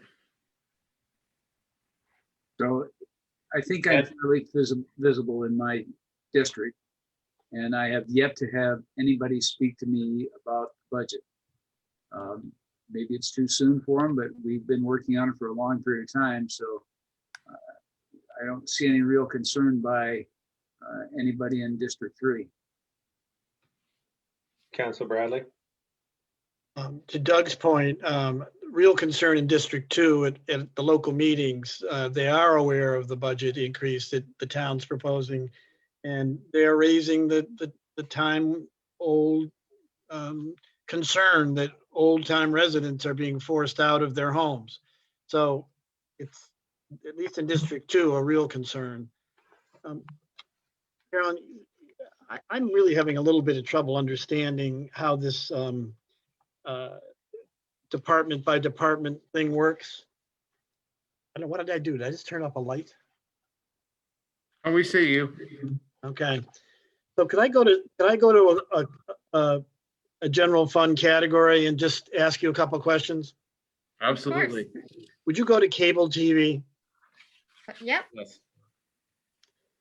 Okay, it's an unusual one because the actuals are very low compared to the budget. Correct. I don't know why, but I then don't know how the percentages are calculated, which differences from which columns go into the percent change. Sure. So the percent change is looking at the 2021 revised budget in comparison with the 2022 manager proposed. And the reason that there are low actuals in comparison to the proposed budget is that we have a vacant position that's been vacant for 95% of this year, that has remained unfilled. So we're anticipating that that will be filled at some point in FY22. Are you currently engaged in a hiring process for that position? I think it's likely that position will be filled before FY22, probably by the end of this fiscal year. Yes. Okay, and questions about the future of cable and the direction of cable will occur before or after you make that decision? Before we are anticipating a revised position that would have additional duties other than just cable TV, and the position before has had additional duties besides just cable TV in the past. So I think it's important to note that during the pandemic, also you have not been running live meetings, you have not been doing anything that department does, and we left that position unfilled for that specific reason. You've had one 20-hour-a-week person who's done the duties of what was previously an entire department. Correct. Okay. I'm not questioning that. I'm just saying my understanding is that we're going to take a look at cable and think about new ways to run it, and that just going out and hiring somebody to do the old stuff may preclude the creativity and that might go into that process. So I'm asking that question. Yeah, the proposal that I'm looking at is a technology position that encompasses more than just. Okay, I'm happy to talk about it now. I'm happy to talk about it whenever is appropriate. Just want to know if we can have that conversation before we have to vote on this. Yep. Okay. Ed, why don't I'm glad to talk with you because I know you've got some additional interest in it, probably beyond the rest of the council. Call me up and we can have a Okay, chat. I've been trying to get that conversation going. I didn't know how to do it. And I heard all of a sudden it's in the budget and I'm just hoping it's not too late. We should have done it this morning when we were on the phone. Sorry. Sorry, I didn't see this by then. Yeah. What is the 2021 projection? What does that represent? That represents at a point in time my best estimation of where we will end up at the end of the year, at the end of this fiscal year. And how does that inform us about anything? It just lets you know whether we have any unanticipated expenditures that have come up. If you see a large increase in the projection over either the actuals or the budget, or it lets you know, like in this case, where there are significant savings in comparison to the budget. Because these reports are run, like the one before you was run at the end of April.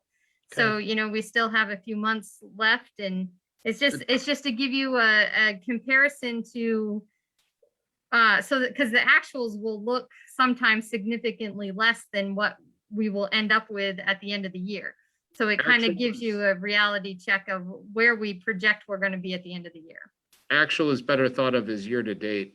Okay, thank you. That's what I was, Yeah. that's what I was. 2021 YTD, and then the 2020 projection would be what we are estimating for. at the Thank end. you. Yep. Thank Yeah. you. It took me like 2 years of using this printout from Eunice to understand that as well, and I do it every day, so yeah. All right. Thanks.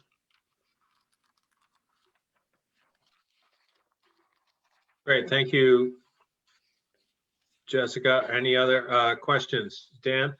A couple of questions. So in Jessica's memo on the top of page 3, it talks about the increases in wages, and one of the reasons is the volume of long-term employee turnover. So what's behind? Is that are people quitting because they're not paid enough, or is there what's going on there? No, that's referencing turnover that we had in 2018.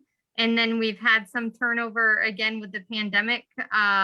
People have just retired, or they felt it was time to leave. And so when that happens, new staff comes in, and it's usually at a different rate and different experience level. So it's just the impact of that turnover of a long-term employee. Okay, so the adjustments are not to try and mitigate that. It's just a result of the fact that that's happened. Correct. Long-term and turnover of long-term employee generally means retirement after working here for a boatload of years. Got it. Yeah. And then sort of follow-up question. As I go through the department pages, most of the professional salary line items increased by roughly 4%, which makes sense given what you were saying about the COLA increase and step increases. But Yep. then there are a couple that kind of stand out as being significantly above that. Sure. So, yeah, I know that we need to go through them all, but like the town manager is up by 11%, codes enforcement is up by 14%, general administration by 49%. Yeah, so I can take you through that. So the town manager one is contractual changes that were agreed Also, upon. I think before you say that and write it off as that, I need to fall on the sword of, this is 100% my fault. We got that budgeted rate wrong last year, and it wasn't actually the one of these pages I don't look at through the entire process is my own when there's no changes proposed to it. And I didn't propose a change that was supposed to be in there last year. So it's making up for It's something that was reflecting supposed to 2 be there years last- of a contractual increase. You see that I blew my own budget this year, and I need to admit that and fall on the sword because, I'm responsible for holding everyone else to their budget, and I had to overpay myself this year because I didn't budget correctly last year. So, mea culpa. And the fact that we didn't do COLA increases for other staff didn't apply because you have a contract that says it's already written in there. Correct. Yeah, those were step increases, not COLA increases. I generally don't have those. Those aren't written into my contract. So. Okay. Right. And the code enforcement increase is due to additional hours for some much needed, what was part-time staff in there. It's reflecting the additional hours to make that full-time, as well as, I believe, a step increase. So, and I didn't hear the third one you mentioned. General administration. General administration is an increase due to proposed restructuring. Peter, do you want to handle the dialogue with that one? Yeah, it's still a little bit out there, but we're looking. That is a proposed restructure, and I don't have a firm proposal on it yet. It's essentially looking to reorganize some of the staff time and reallocate some of the staff time in my office. So that is some of our administrative help here at the town hall. So that would be going down in some other page. It would be going down by a similar amount. We're actually looking to add. It's not, because we're looking to probably outsource some of the work that's done. Specifically, we're talking with people about general assistance, GA outsourcing. Okay. So it would be effectively adding staff time. So it's kind of reflecting an allocation of more staff time into that category.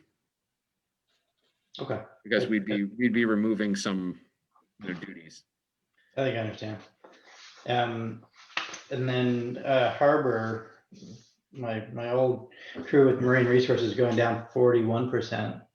Yeah, so that's one where between that and police, they kind of go hand in hand as far as staffing and the number of personnel. From a personnel count perspective, that it's all public safety. And so when I was pulling my file together, based on the fact at one point we were looking to assist the harbor master or marine resource officer with having a patrol officer that would be able to assist them in the summer months on the water. And so we pulled time out of the police budget and put it into the marine resource budget to allow for that position. Okay. And then over time, the needs have changed a little, but the personnel count was to remain the same. And those positions have been filled within the police budget. And somehow an additional, I don't want to make it sound like an additional position was created because it wasn't, but we finally became fully staffed. Like we were always short staffed between those two budgets. And so this is just properly reflecting that because we're fully staffed, it's now in the police budget and not in the marine resource budget. Does that make sense? Master, sort of, but the harbor master still has his assistants in the summer months. Yes. It's That also didn't go away. It's also been difficult to keep. I think they've cycled through several different employees who they wanted to be kind of like the part-time summer harbor master officer, a patrol officer who did that work in the summertime. And the idea had always been to have kind of a full-time person in that position. And it's been more likely that we're now going to it's become more likely that it's going to be a patrol officer who's going to do that for about 3 months or something like that, instead of having kind of like a full-time officer booked in that category. It's going to come out of the coverage is going to come out of the police budget. The police department. Okay. Yeah. It's not going to be somebody else wearing a tan shirt working with Charlie Tatro. It's going to be a patrol officer who works with Charlie 3 or 4 months out of the year, kind of a thing. Okay. The fire is up by a lot too. Yep, and that is due to some step increases as well as the proposal for some additional staffing. So the change you see here is kind of in two pieces. There's a reduction in the net budget, which is another document that was provided that shows the reduction of the billing service staff, which is an enterprise fund, so it's separate from the general fund. And then there's an increase in the general fund, kind of, I won't say replacing those positions because it's not replacing those functions. It's just moving the funds to allow for additional staffing for coverage at the fire rescue department. So we're reducing 2 FTE billing staff and adding 1 FTE fire rescue coverage staff. So it's a net -1 employee count, but it's drastically changing the functions that the department does in that process. And part of that context, Peter, as we've talked in the past, has been the dramatic difficulty in getting volunteer coverages. So we're adding a position so that we can maintain proper staffing and coverage and actually reduce the amount of overtime on volunteers. Yeah, and I'm hoping that we're able to get there by adding a position or 2 every year, kind of a thing, as opposed to if you've looked at how some other towns around us have handled going to a full-time department.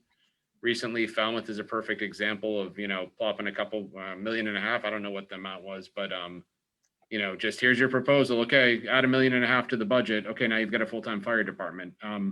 Painful Band-Aid to have to rip off, but they were in the situation 2 years ago that we're in now, which is, trying to run a semi-full-time department on a decidedly part-time staffing model.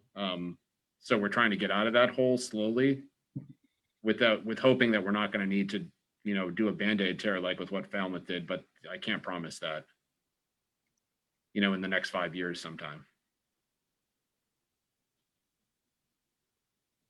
Got to have more of those fire trucks going to our schools, get more kids interested in joining the fire department at an early age. And we should be clear, it's ambulance, it's EMS service. It's not fire. We have a volunteer fire department. It's not huge. It's not the size that it used to be, but that's but depending on the day, a quarter to a tenth of the calls, the vast majority is EMS, rescue, paramedic work, EMT work. That's the bulk of what they do is rescue work now. Yep. Yep. Which is more technically difficult and probably more important to the community if you think about it.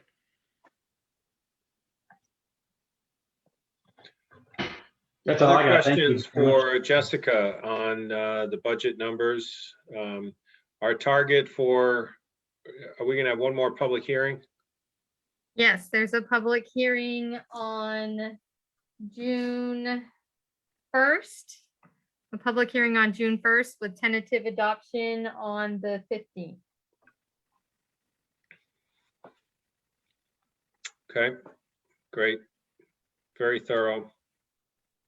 Other questions before we move on to our next discussion item? I really wish other towns would be as efficient as we are in the town of Freeport and as well organized. Thank you, Jessica. You're welcome. Thank you. Okay, the next item on our other business for discussion is related to the town option, I should say, maybe not so much opportunity, to consider opting in to the cannabis industry. And we've had a couple of public comment periods on this, and we've had some introduction of some information. And 2 meetings ago, we had a member of the Office of Marijuana Policy come and present to us about what those steps look like. We have been petitioned, solicited, I guess, from the 2 businesses that are medicinal cultivators in our community to consider this, because their presented position is that the market is changing with adult use legalization and adult use business proliferation around the state, that medicinal business owners only are facing potential extinction in the marketplace given the availability of the product elsewhere. So there's also evidence of recent elections, a recent election in 2016 in terms of the number of people in our community who voted for that effort. So because we've been asked a couple of times, I'm not pushing a particular position, but I feel like it's our duty to have the matter in front of us so that we can take a vote and go on record about which way we'd like to go with this. We have, to use a technical term, punted on this issue for the past several years, and that we have elected to not bring it up or not talk about it and not engage in any sort of a public vote. And I think where things are in the state and where things are with the business community that has asked us specifically to consider this, I think we do have to actually take it on. I know it is a very controversial issue. And so I just wanted to have a little bit of discussion. We are not deciding anything official here this evening, other than if we want to continue to have a conversation and explore the opportunities for what it would look like for Freeport to opt in, is the term, which would then initiate a series of rulemaking, so to speak, or participating in language creation for our ordinance to allow the range of cannabis businesses to operate in our community. And as we heard from the professional from the state, opting in for one is only opting in for that one, and that if we opt in for one of the businesses but not the other three, then that is perfectly acceptable, and we can define what that business sector does in our community. Likewise, 1, 2, or all of them. So, but I think we have to decide, and if the decision is, as a community, we're not going to opt in, I think that is just as good a decision as any other decision we make. My inclination to bring this up this evening is so that we have a decision, and it's not vague, and it's not, well, we might do this and we might do that, because I think that is unfair to business owners in our community and potential business owners who might want to move here in terms of not knowing where the community stands. So I'm not advocating in particular right now for a particular position about whether we opt in or don't opt in. What I'm advocating for is that we have a conversation about whether or not we're going to do it, and make that decision. And if as I said, if the decision is to decide not to opt in and continue that the only permitted cannabis related business in our community are the 2 cultivators that are here now, then that would be the decision to make, but at least it is a concrete decision. So I'd like to open it up for some participation and just kind of get a sense of where we're going. Councilor Riley. So with this, and I attended the workshop that was put on by Maine Municipal Association on marijuana policy.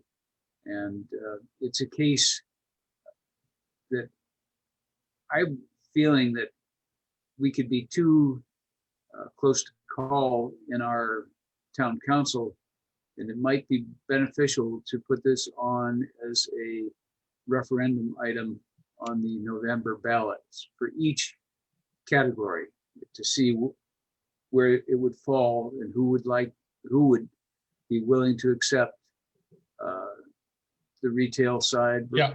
And I think that might be the better way for us to go. That's certainly one pathway.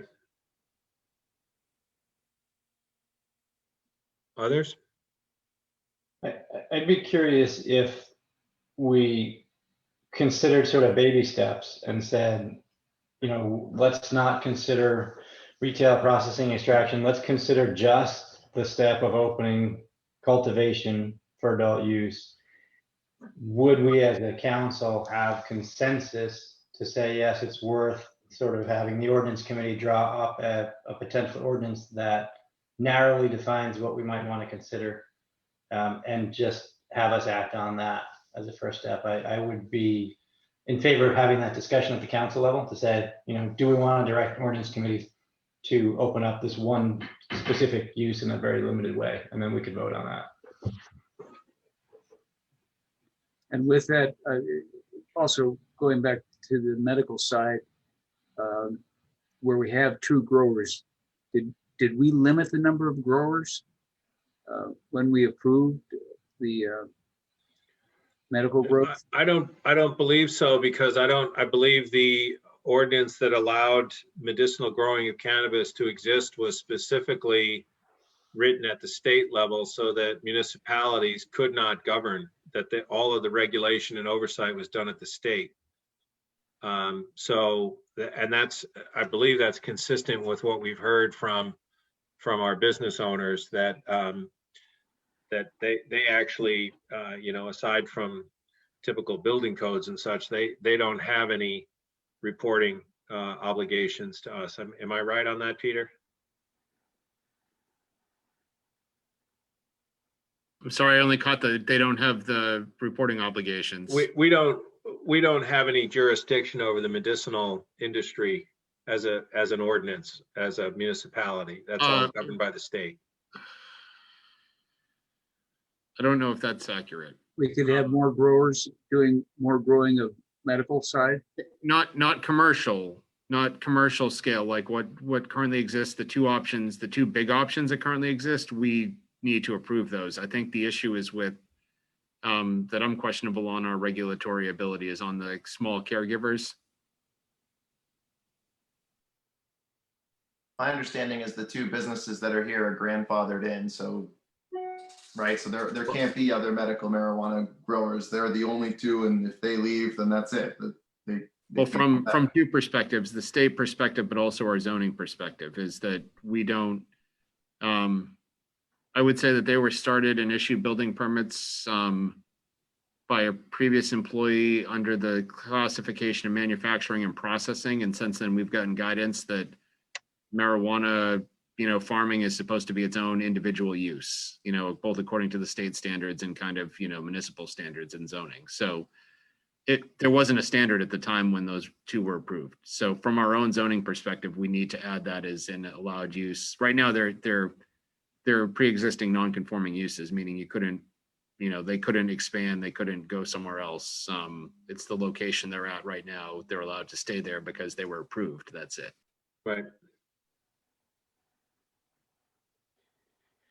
So to follow up on your comment, Dan, I think that's exactly, well, maybe not exactly, but I think that is certainly one of the possibilities that I'm interested in kind of getting out on the floor. Is there, if there's any interest in looking at some segments of this, however small or narrow they might be, any of that discussion is subsequent to the first discussion, which is, are we going to opt in to consider how we might govern and specify and put parameters around the industry in our community? Because we have to make the decision to go forward and opt in or to not opt in, and then in consideration in terms of where the industry is, that it's not allowed in Freeport with the two medicinal growers accepted.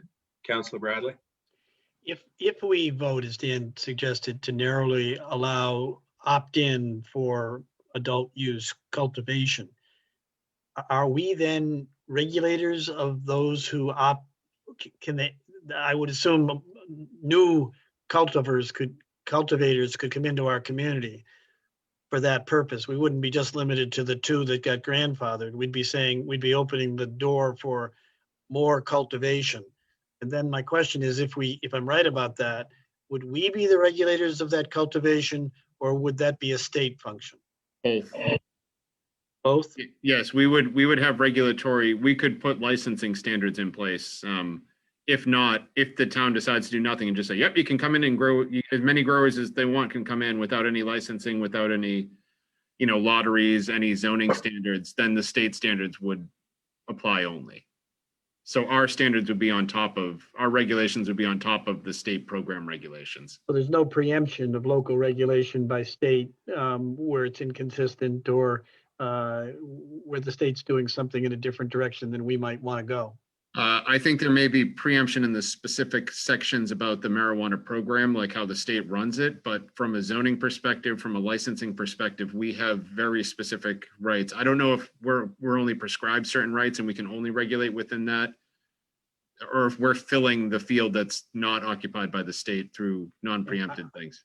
I'd be very interested in knowing the answer to that question, because if what we're doing is we're opting in to allow cultivation in this adult market, and then still leaving to the state the responsibility to determine what that looks like, then it seems to me we lose some local control that might be very important depending on what the conflicts were. Councilor Lawrence? But we would be able to limit how many we wanted at the very least. We already do that. We did it with the short-term rentals. So yep. We could say only. Yeah, so the way that it's typically done with cannabis, either with growing, retail sales, it's usually done through licensing and lottery. You may set a limit so high that lottery isn't necessary, but if you've seen, a lot of the towns and cities around here have said we can have 5 stores or 3 stores, and there's a lottery process, and you have to meet, this lengthy criteria to qualify to even submit an application. That's how it's typically going, but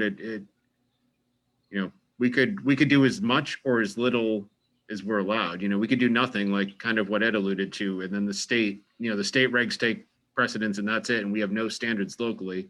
But most communities either do at a minimum a licensing ordinance, and usually there's zoning stuff on top of that, like deciding where they could go.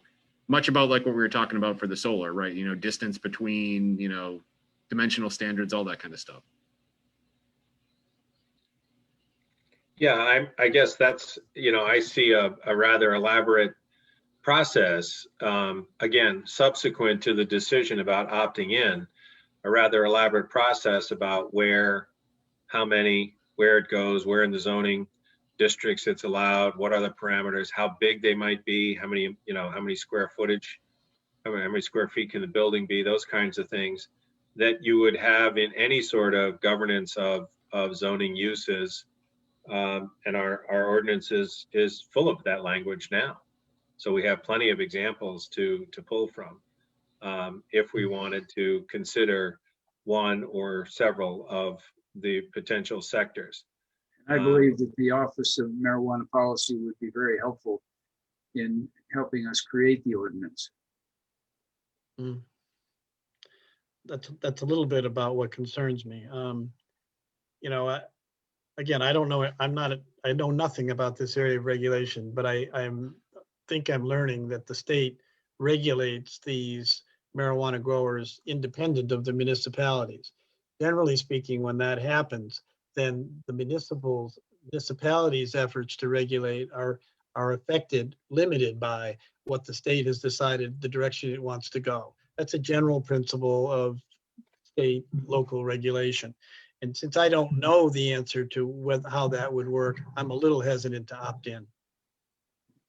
I think for what it's worth, my 2 cents on some of the regulation stuff that I'm familiar with is that the state is very careful about regulating how cannabis is grown. So our individual plants need to be tracked and reported, and products need to be tested and validated. So there are a lot of regulations in place about that, and down to odor and security and things like that. I think they leave it up to us, to the municipalities, to say, do you want to allow this as a use? If so, how many licenses do you want to have? Where, if we turn it into a zoning issue, where in town do we want them? All of those things the state is not weighing in on, but how the product is cultivated, grown, sold is where they have a lot of regulations, and we can't override those. Yeah, I know that those items aren't preempted that Dan just mentioned, Ed, because the other towns and cities have been regulating them for years now on those bases. So licensing, zoning, standards about licensing, like, you can't advertise your signs have to look like this, your storefronts have to look like that. Those kind of things are all municipal standards. I agree that I don't know if we're explicitly preempted, but there are extensive state regulations, just, the state's occupying that already in terms of how it's cultivated and sold and financed and all that kind of stuff. That kind of stuff. We can't be the only community asking that question. I wonder if our lawyers have already prepared a memo that generally creates the boundaries around local regulation. It'd be worth asking. The first presentation that I heard on municipal regulation of marijuana 5 years ago was given by Amy at the Maine Municipal Association. So she's actually, as far as people are experts in marijuana law in Maine, she's one of them. And she's got a pretty good background on it. So if we have specific questions, I'm glad to pose them to her, or just the big question of what I'm hearing almost is like, what are the items that are open for regulation if we allow any of these uses? Is that kind of where you're going, Ed? Well, my question would be opting in, and I'm with Dan on just limiting initially to cultivation, right? And then, but I would hate to find out that we then had a series of restrictions on cultivation that we couldn't implement because for some reason the state was already in that area and kept us from going there. That's the concern, and I don't know that it's real. I just would hate to find out later that that it was. I think everybody would. That would be a bad result. So yeah, I can get some feedback on that, or the ordinance committee can get feedback on that as we look at it before we adopt anything to make sure we know what we're. I think what I'm hearing is we don't want to have false hope in some restrictions or standards or regulations that we put in place that later we find out that the state's got preempted us on them. That would be my comment. Others? Yep. Okay. Well, that's certainly some action we can gather for our next meeting, and have some reporting back, Peter. We can get some guidance from Amy on that. Okay, great. Just Thank wanted to just get some clarity on that particular issue. Thank you for that. Our very last item on the agenda this evening is discussion of a couple of proposals for the Bartell Library reuse. And this is just a discussion. Again, I don't think Peter, I don't believe we're being asked to take any firm action this evening, but more sort of an indication of which party we might want to continue to work with. I think that's the best summary. I think we've got some proposals in front of us that we can talk about in, medium granularity in public, which I think we should do. And I think I'd like some direction from the council. There's been a little bit of discussion already, but I'd like some discussion from the council, which one you would like to enter into earnest negotiations with to bring back a contract for approval by the council. And Peter, Sorry, a lease agreement, not a contract. Go ahead, Tony. well, I'm a little confused about what we can discuss in public and what we can, we've had a lot of executive sessions over this. So are we able to freely talk about what we have in front of us, Peter? Because we did get an update yesterday from one of the potential leasers. Yes, so I guess I'll summarize what we should and shouldn't talk about.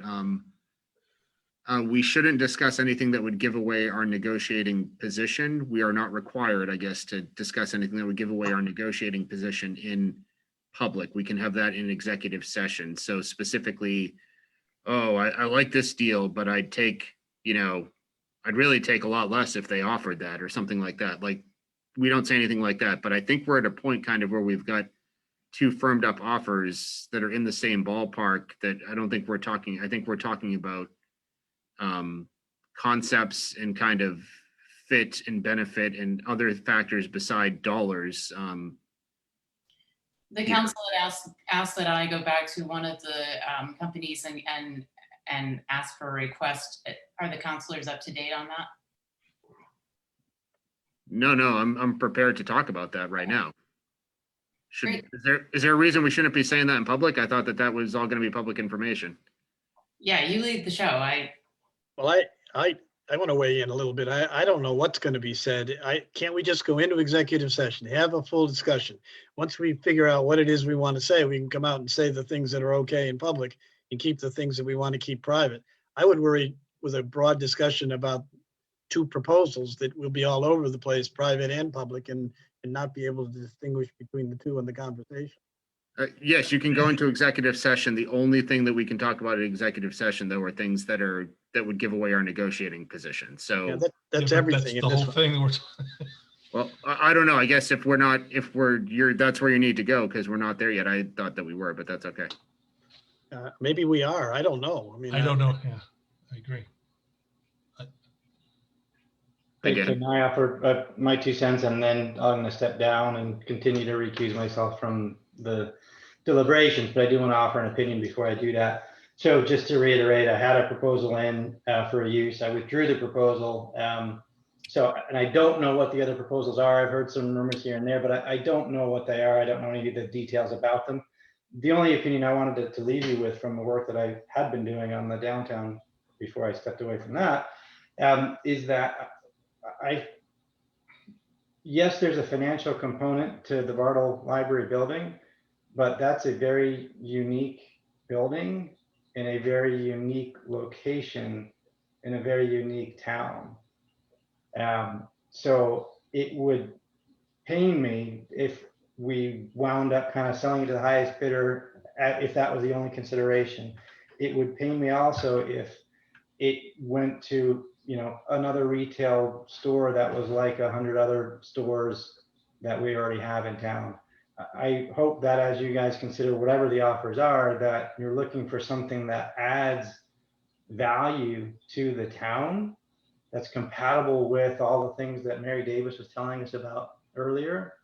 And that's not just yet another place to fill an empty storefront. I think there's tremendous potential here. This is a really big decision for the future of the town, whether it's short term or longer. What you guys decide will set the tone for what happens with that building. So think big and think of what we can do for our residents and visitors, rather than, how to balance the budget or get some money into the And part of that, thank you, Dan. And part of the hesitation in making this decision is that we were waiting to get feedback from that vision plan. And part of why I had Mary show you guys the values screen that she showed you at the beginning of tonight's meeting is because that is the feedback that we've received from the community. And those are the core values of the community. And so when we make decisions, I think we should be referring to that, sustainability, local business, and outdoors and all of that. So I think that, that's part of why I wanted you guys to see a little sneak peek is because, to echo what you're saying, Dan, this is a very special opportunity for us. And we have two very different offers in front of us. So, I do feel like when making the decision, we should look at the values that the town has given us. I don't believe there's any challenge at all with having an open conversation with the two offers that are in front of us. And I think to the point that Tony just made, I think we could, without even hearing much detail at all, be able to differentiate between those two and then make a decision to go forward. I'd like that. And I agree with you. And Dan, I don't see any reason for you to have to leave this at all. I think you should stay with it. Yeah, I agree with that completely. I value your input, Dan. Okay. I'm happy to stay on and speak generally about it. I'll try not to advocate for one or the other, but I'm happy to participate generally. So just real quick, we did have a request to go into executive session. Is there, before I withdraw my ill-advised request. Good, let's do this. All right, well then let me log off the third Zoom account over here and go back to the second Zoom account here. Okay.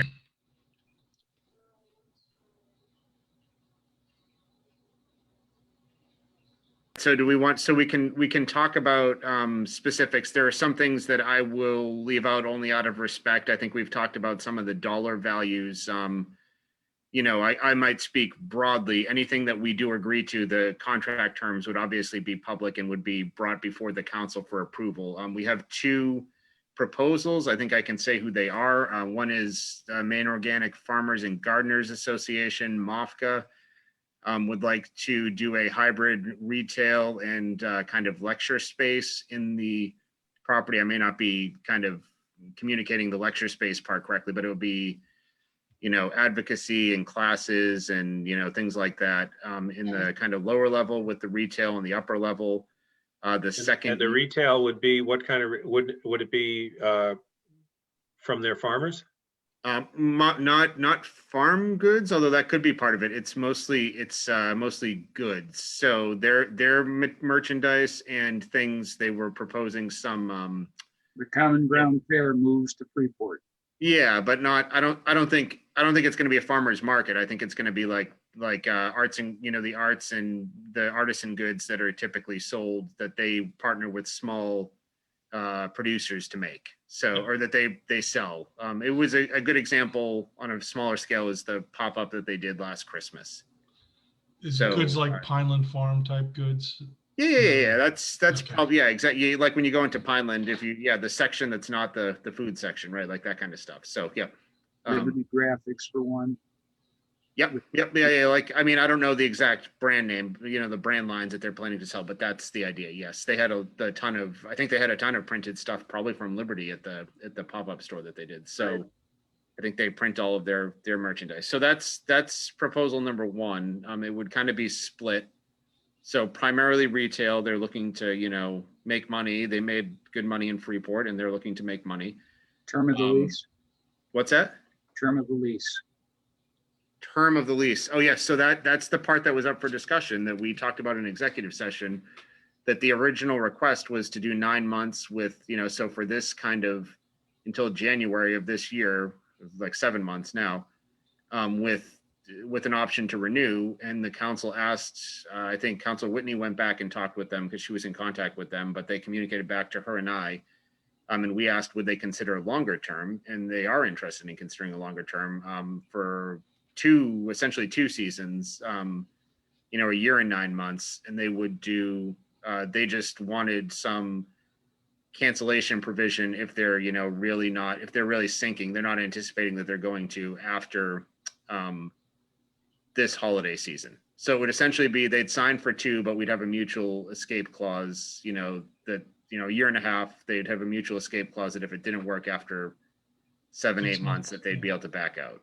That's what they're requesting. And then, you know, obviously if it's good and it's a real good fit, then we talk about kind of longer term stuff. But they're asking for that term. The second proposal, which came in later, very recently, was from Island Treasure Toys, which is a Freeport company, and they are looking for a longer term lease. The request was 10 years with an extension term. They are looking to do straight retail, so it's a local company, but you know, good local retail use that's got a lot of kind of local interest. Interesting, I think that both of the base rents, they're both proposing to pay base rents, and they're both very close in the same ballpark.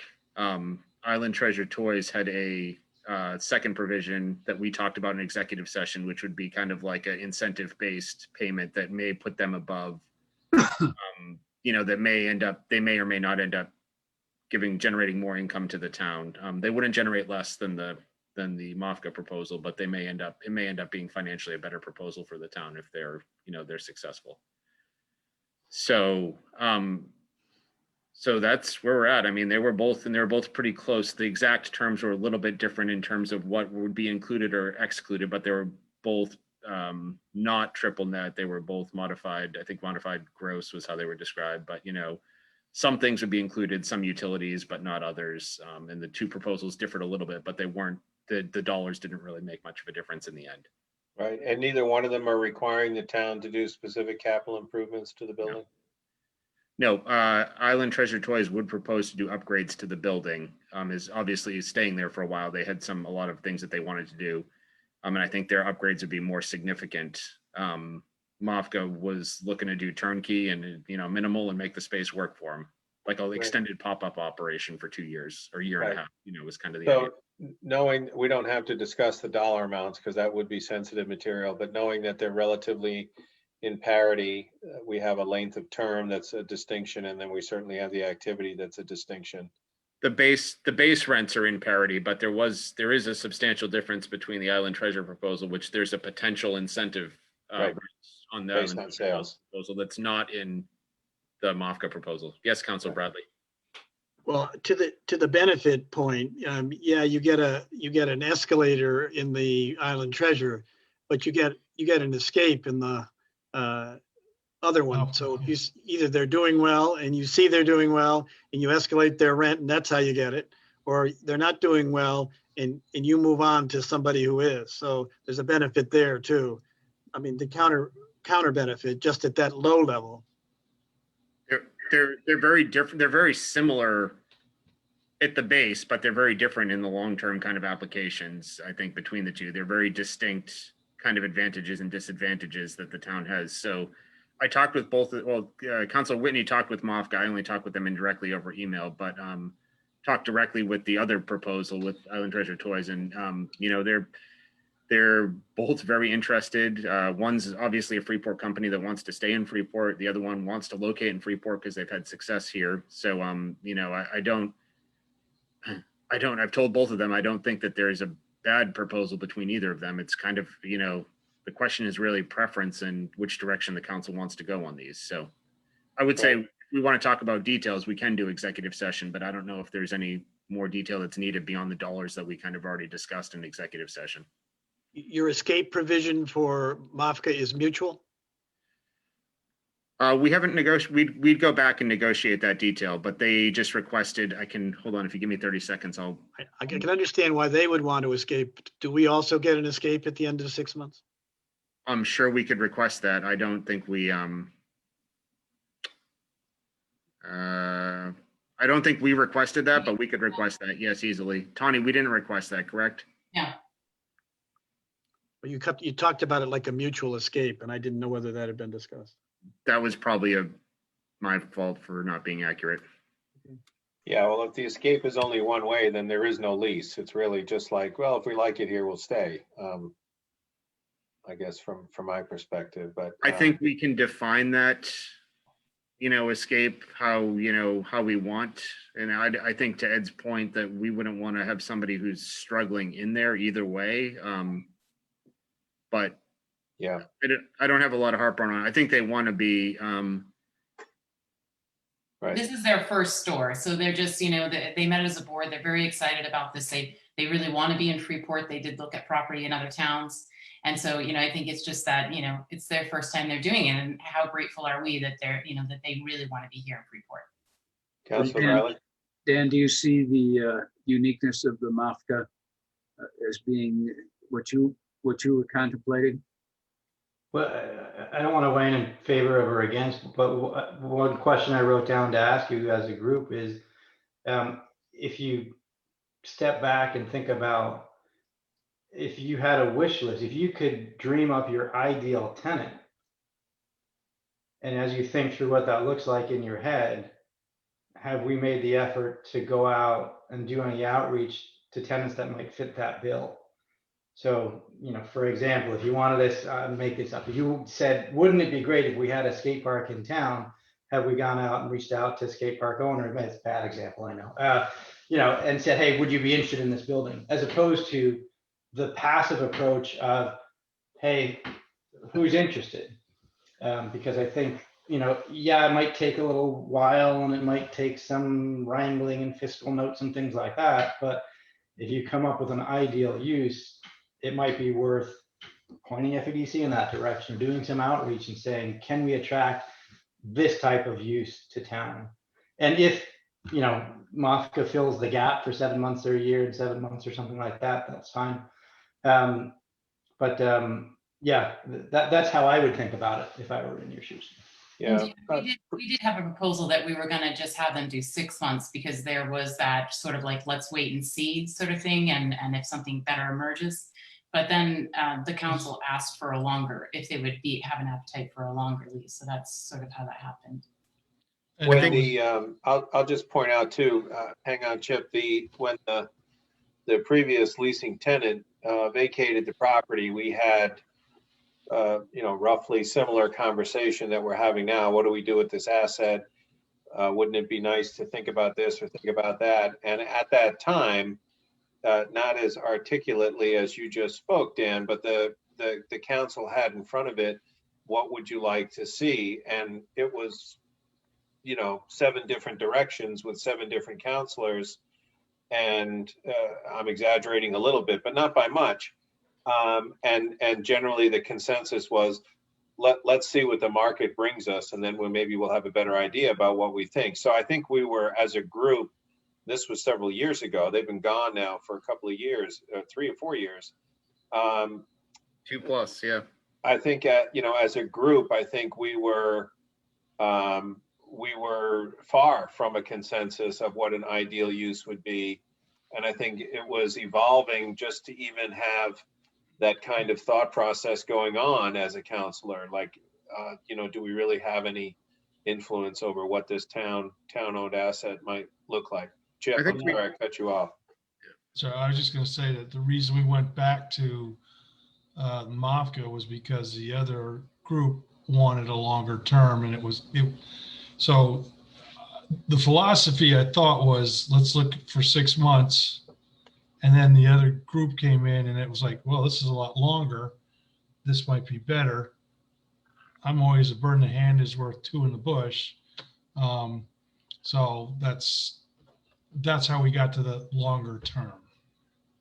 I think we did, to get to John's point though, we did an RFP. We went out, we actively talked with, a lot of different community groups. I think the ideal use was not retail that the council at the time saw. I think, Tawny, was this right when you first got on the council and we were talking about, could a children's museum go in there? And, you were cold calling children's museums to see if people wanted to relocate to Freeport. Everyone's like, you're crazy. I'm trying, yes. It's like, no one's returning my calls. What's going on here? And I'm like, well, because they're building a children's museum in Portland. Like we did things like we went, I know, I wanted their leftovers. And I think after we said, hey, there's not a community use that's non-retail out there that's ready to move in right now, or non-commercial, I should say, because non-commercial was really the idea. Was there a community or nonprofit use that could use the building and move in now? Then our broker did a lot of beating the bush, probably the first 6 months or year, trying to find, people, local chains, local kind of franchises, local main companies that were, starting up. I know they were talking with spinning studios and yoga and, coffee shops and juice bars and places like all the kind of trendy places that kind of proliferated before COVID, and then COVID happened. So, that's the last year. So, I think for a year there was like a lot of searching for what the idea, and our broker took input from the council at the time and the facilities committee, like these are the ideal type of use, like, a gym would be great, a spin studio, a medical center. Nobody's, we don't have, a medical clinic right in town, a barber shop, like those kind of ideas. And like, they went out and they looked and they're just, it was tough. It was a tough real estate market, and then COVID happened. So Yeah. we're still there. That's kind of gets us to where we are now. Doug? In 1982, I moved from upstate New York to Maine and opened a general store for pets. And it was a unique venture. Nobody else had anything like it. And so I had no idea if I was going to be successful or not. Not unlike the Maine organic farmers situation. The general store for pets continues to exist. The only reason why I'm not the owner of it today is because we took our kids to live in France for a year. But I do know that there are draws and there are anchors, and then there are ones that live off the anchor.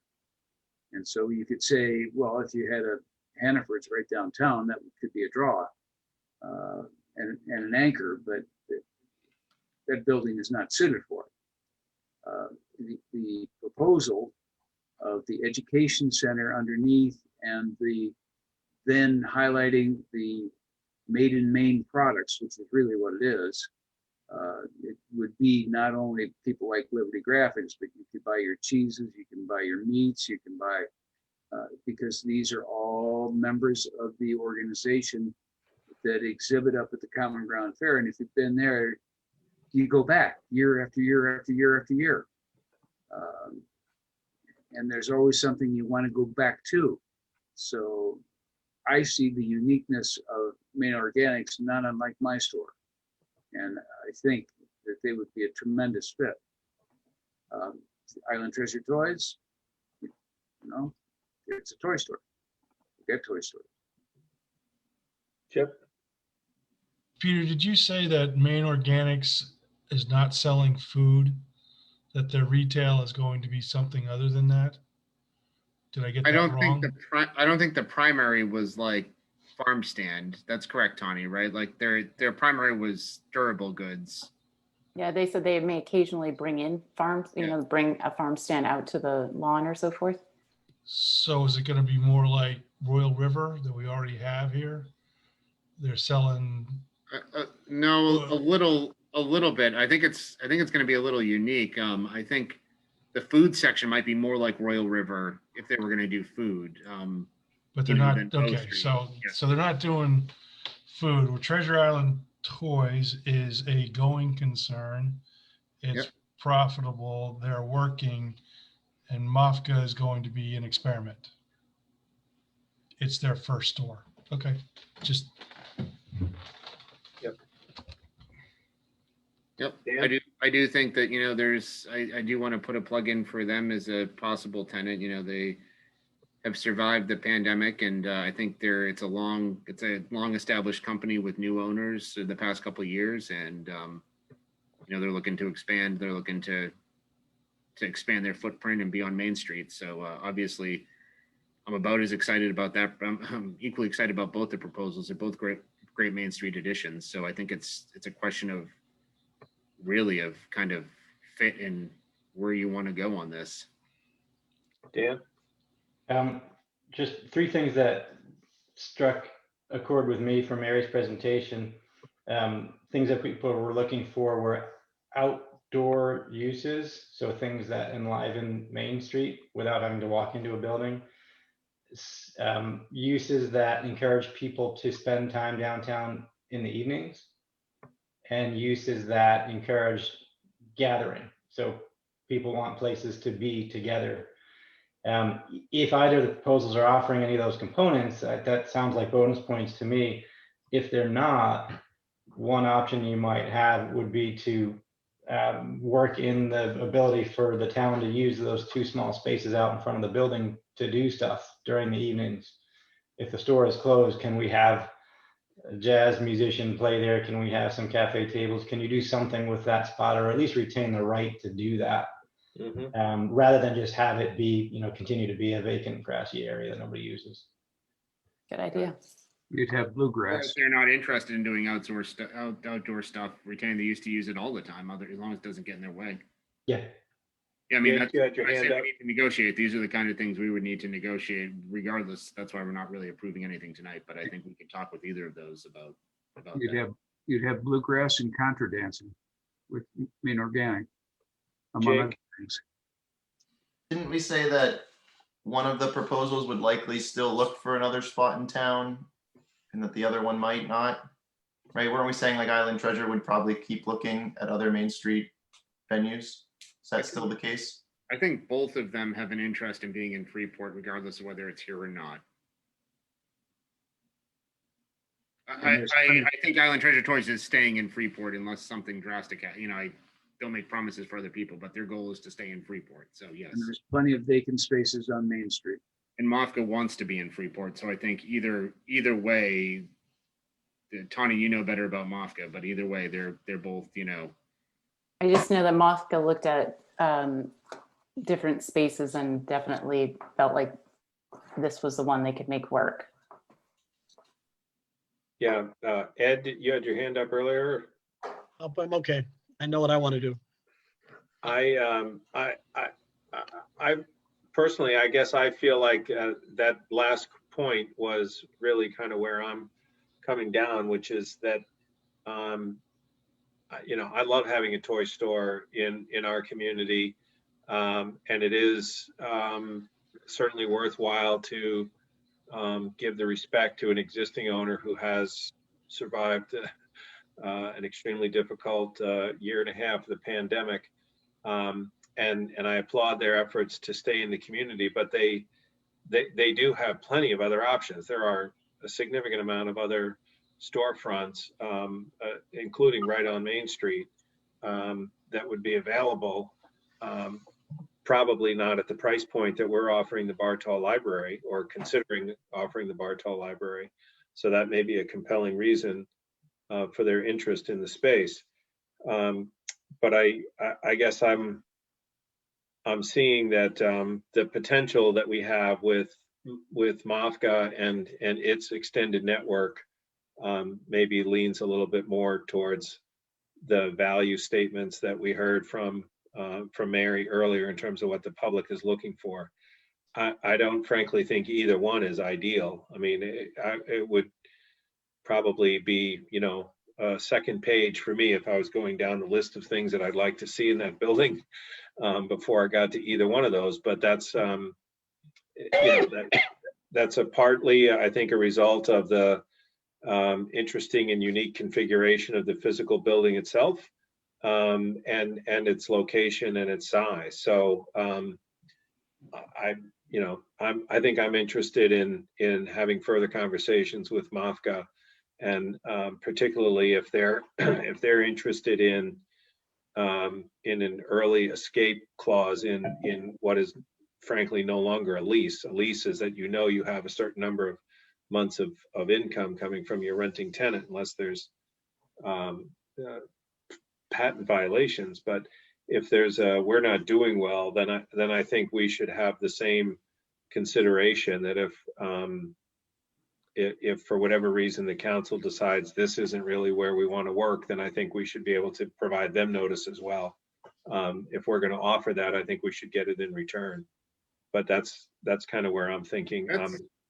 That's a little bit like what they originally proposed, I feel. And Yeah. John, you weren't in on the discussion last week. Other council or last meeting, other councilors can speak up. I think the original proposal was 9-month lease, 7-8 month lease, whatever it is, with discussions on renewals at starting in January for a year term. I think that's kind of like what they were asking. I don't know if there's much difference between early termination and early kick you out, and we talk about in January or December if you're going to still be there in January. Right. So I think our discussion this evening is, do we feel comfortable enough to take the next steps of more specific negotiating conversations with either one of these? And we've been on this topic for a little over half an hour now. So looking at the hour that it is, I'm wondering if we're ready to make that election that we identify by a simple vote on which of these parties, or potentially the third vote would be, I'm not ready to go any further with either one of these because I'd like to see what else comes up. But I think we run the risk of missing some trains that are leaving the station here and some that have already left because we haven't moved on making a decision here. So We can just poll the council. yeah, exactly. So option A would be to enter further steps with Island Treasure Toys. How many folks think that's the route that we should take? I do. It's an in-town business. We want to support local business. Yeah, I think very that's good the way reasons. we should go, and it's working. I think the other one, I like their idea, but it's more risky because this is their first store. Yeah, they did well last year for a very specific period of time. I think they're going to have a hard time between January and May, and I think they'll be out. That's what I think. I don't see anything that's really that different as far as retail goes, right? They're not selling artisan foods and that kind of stuff. They're selling the other retail that, I guess it's t-shirts, and I don't know what they have. I haven't seen it, but is it really that unique as far as a retail store? Because that's half of it's going to be retail. The other half is classes. Yeah, we want to have that experiential draw downtown, but I don't see this as being, if it was for 6 months, which is what it initially was, and then we got another offer, I was fine with that. But I think we should, for those reasons, I think we should go with Treasure Island. Okay. Option B would be to take further steps in negotiations with the Maine Organic Farmers and Growers Association. Folks think that's the move to go? And then option C would be we don't take a move with either one of these and see what else is out there. Can I go back to MAFCA, John, for a second? Sure. Your point about a mutual release would be important to my support for MAFCA. If they want out, we should have the ability to go out. And the second thing I'd say is that I would like to see us have access to their performance. That it's not a big secret how they do. They ought to be able to be willing to share in gross terms with us what they're doing in that site, so that we can make some judgment about what we want from them in the second phase of this if we renew. How long we hang in there with them. Yep, I agree with that. I think we can also talk about maybe some indicators of what, and maybe Tony and I should, I think Connie's got a good connection there, but we can go back and talk with them. I think we should talk about what constitute, not just like, yeah, if you're not doing well, get out. I think we should look at specific performance, like, profit and loss kind of stuff. And it doesn't have to be like, you're killing it, but if you're really, it's not worth the time to be there, just show it to us, and let us see why it's not, kind of a thing. That's the performance information I'd like us to have. Yep. I'd like that to, at least in some way, be tied to the decision not to continue for a year. per se. Okay. Chip? Well, how are you going to get the performance? This is their first store, so. They'll be performing over the next 6 months. I mean, we got information, performance information from the previous tenant, you know, when there were provisions where they paid contingent rent amounts, you know, percentages and things like that. So it's. Oh, I know that, but there's no history. It's all coming up as brand. That's all. Maine Organic Farmers operates, I'm pretty sure, a retail shop out of the fairgrounds that they purchased through their membership dues. They used to rent the Windsor Fairgrounds. Now they own the one that's in Unity, Maine. So it's open all the time?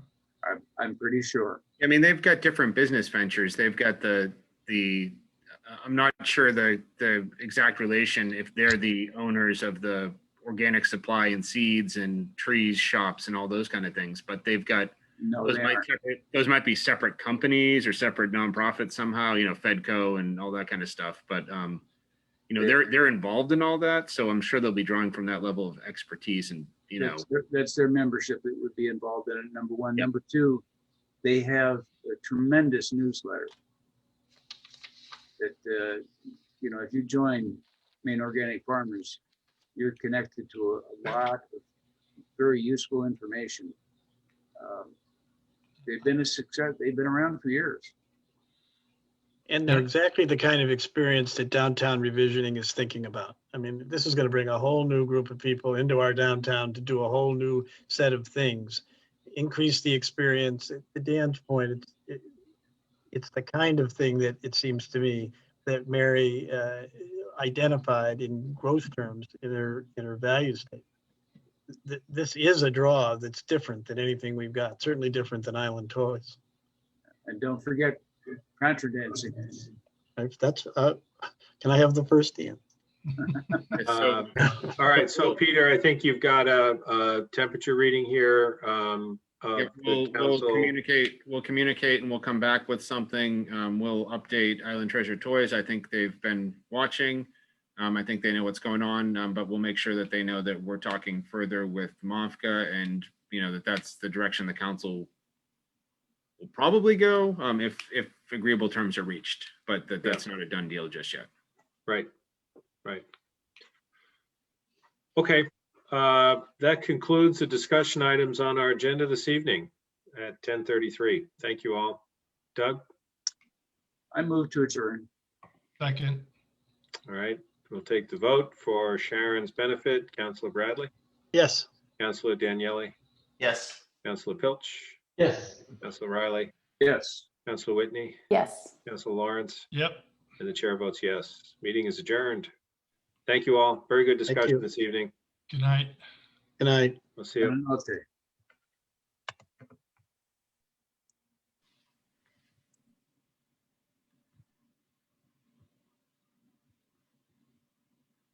All right, are we done? Are we ready with the streaming service and stuff? What do I got to do here?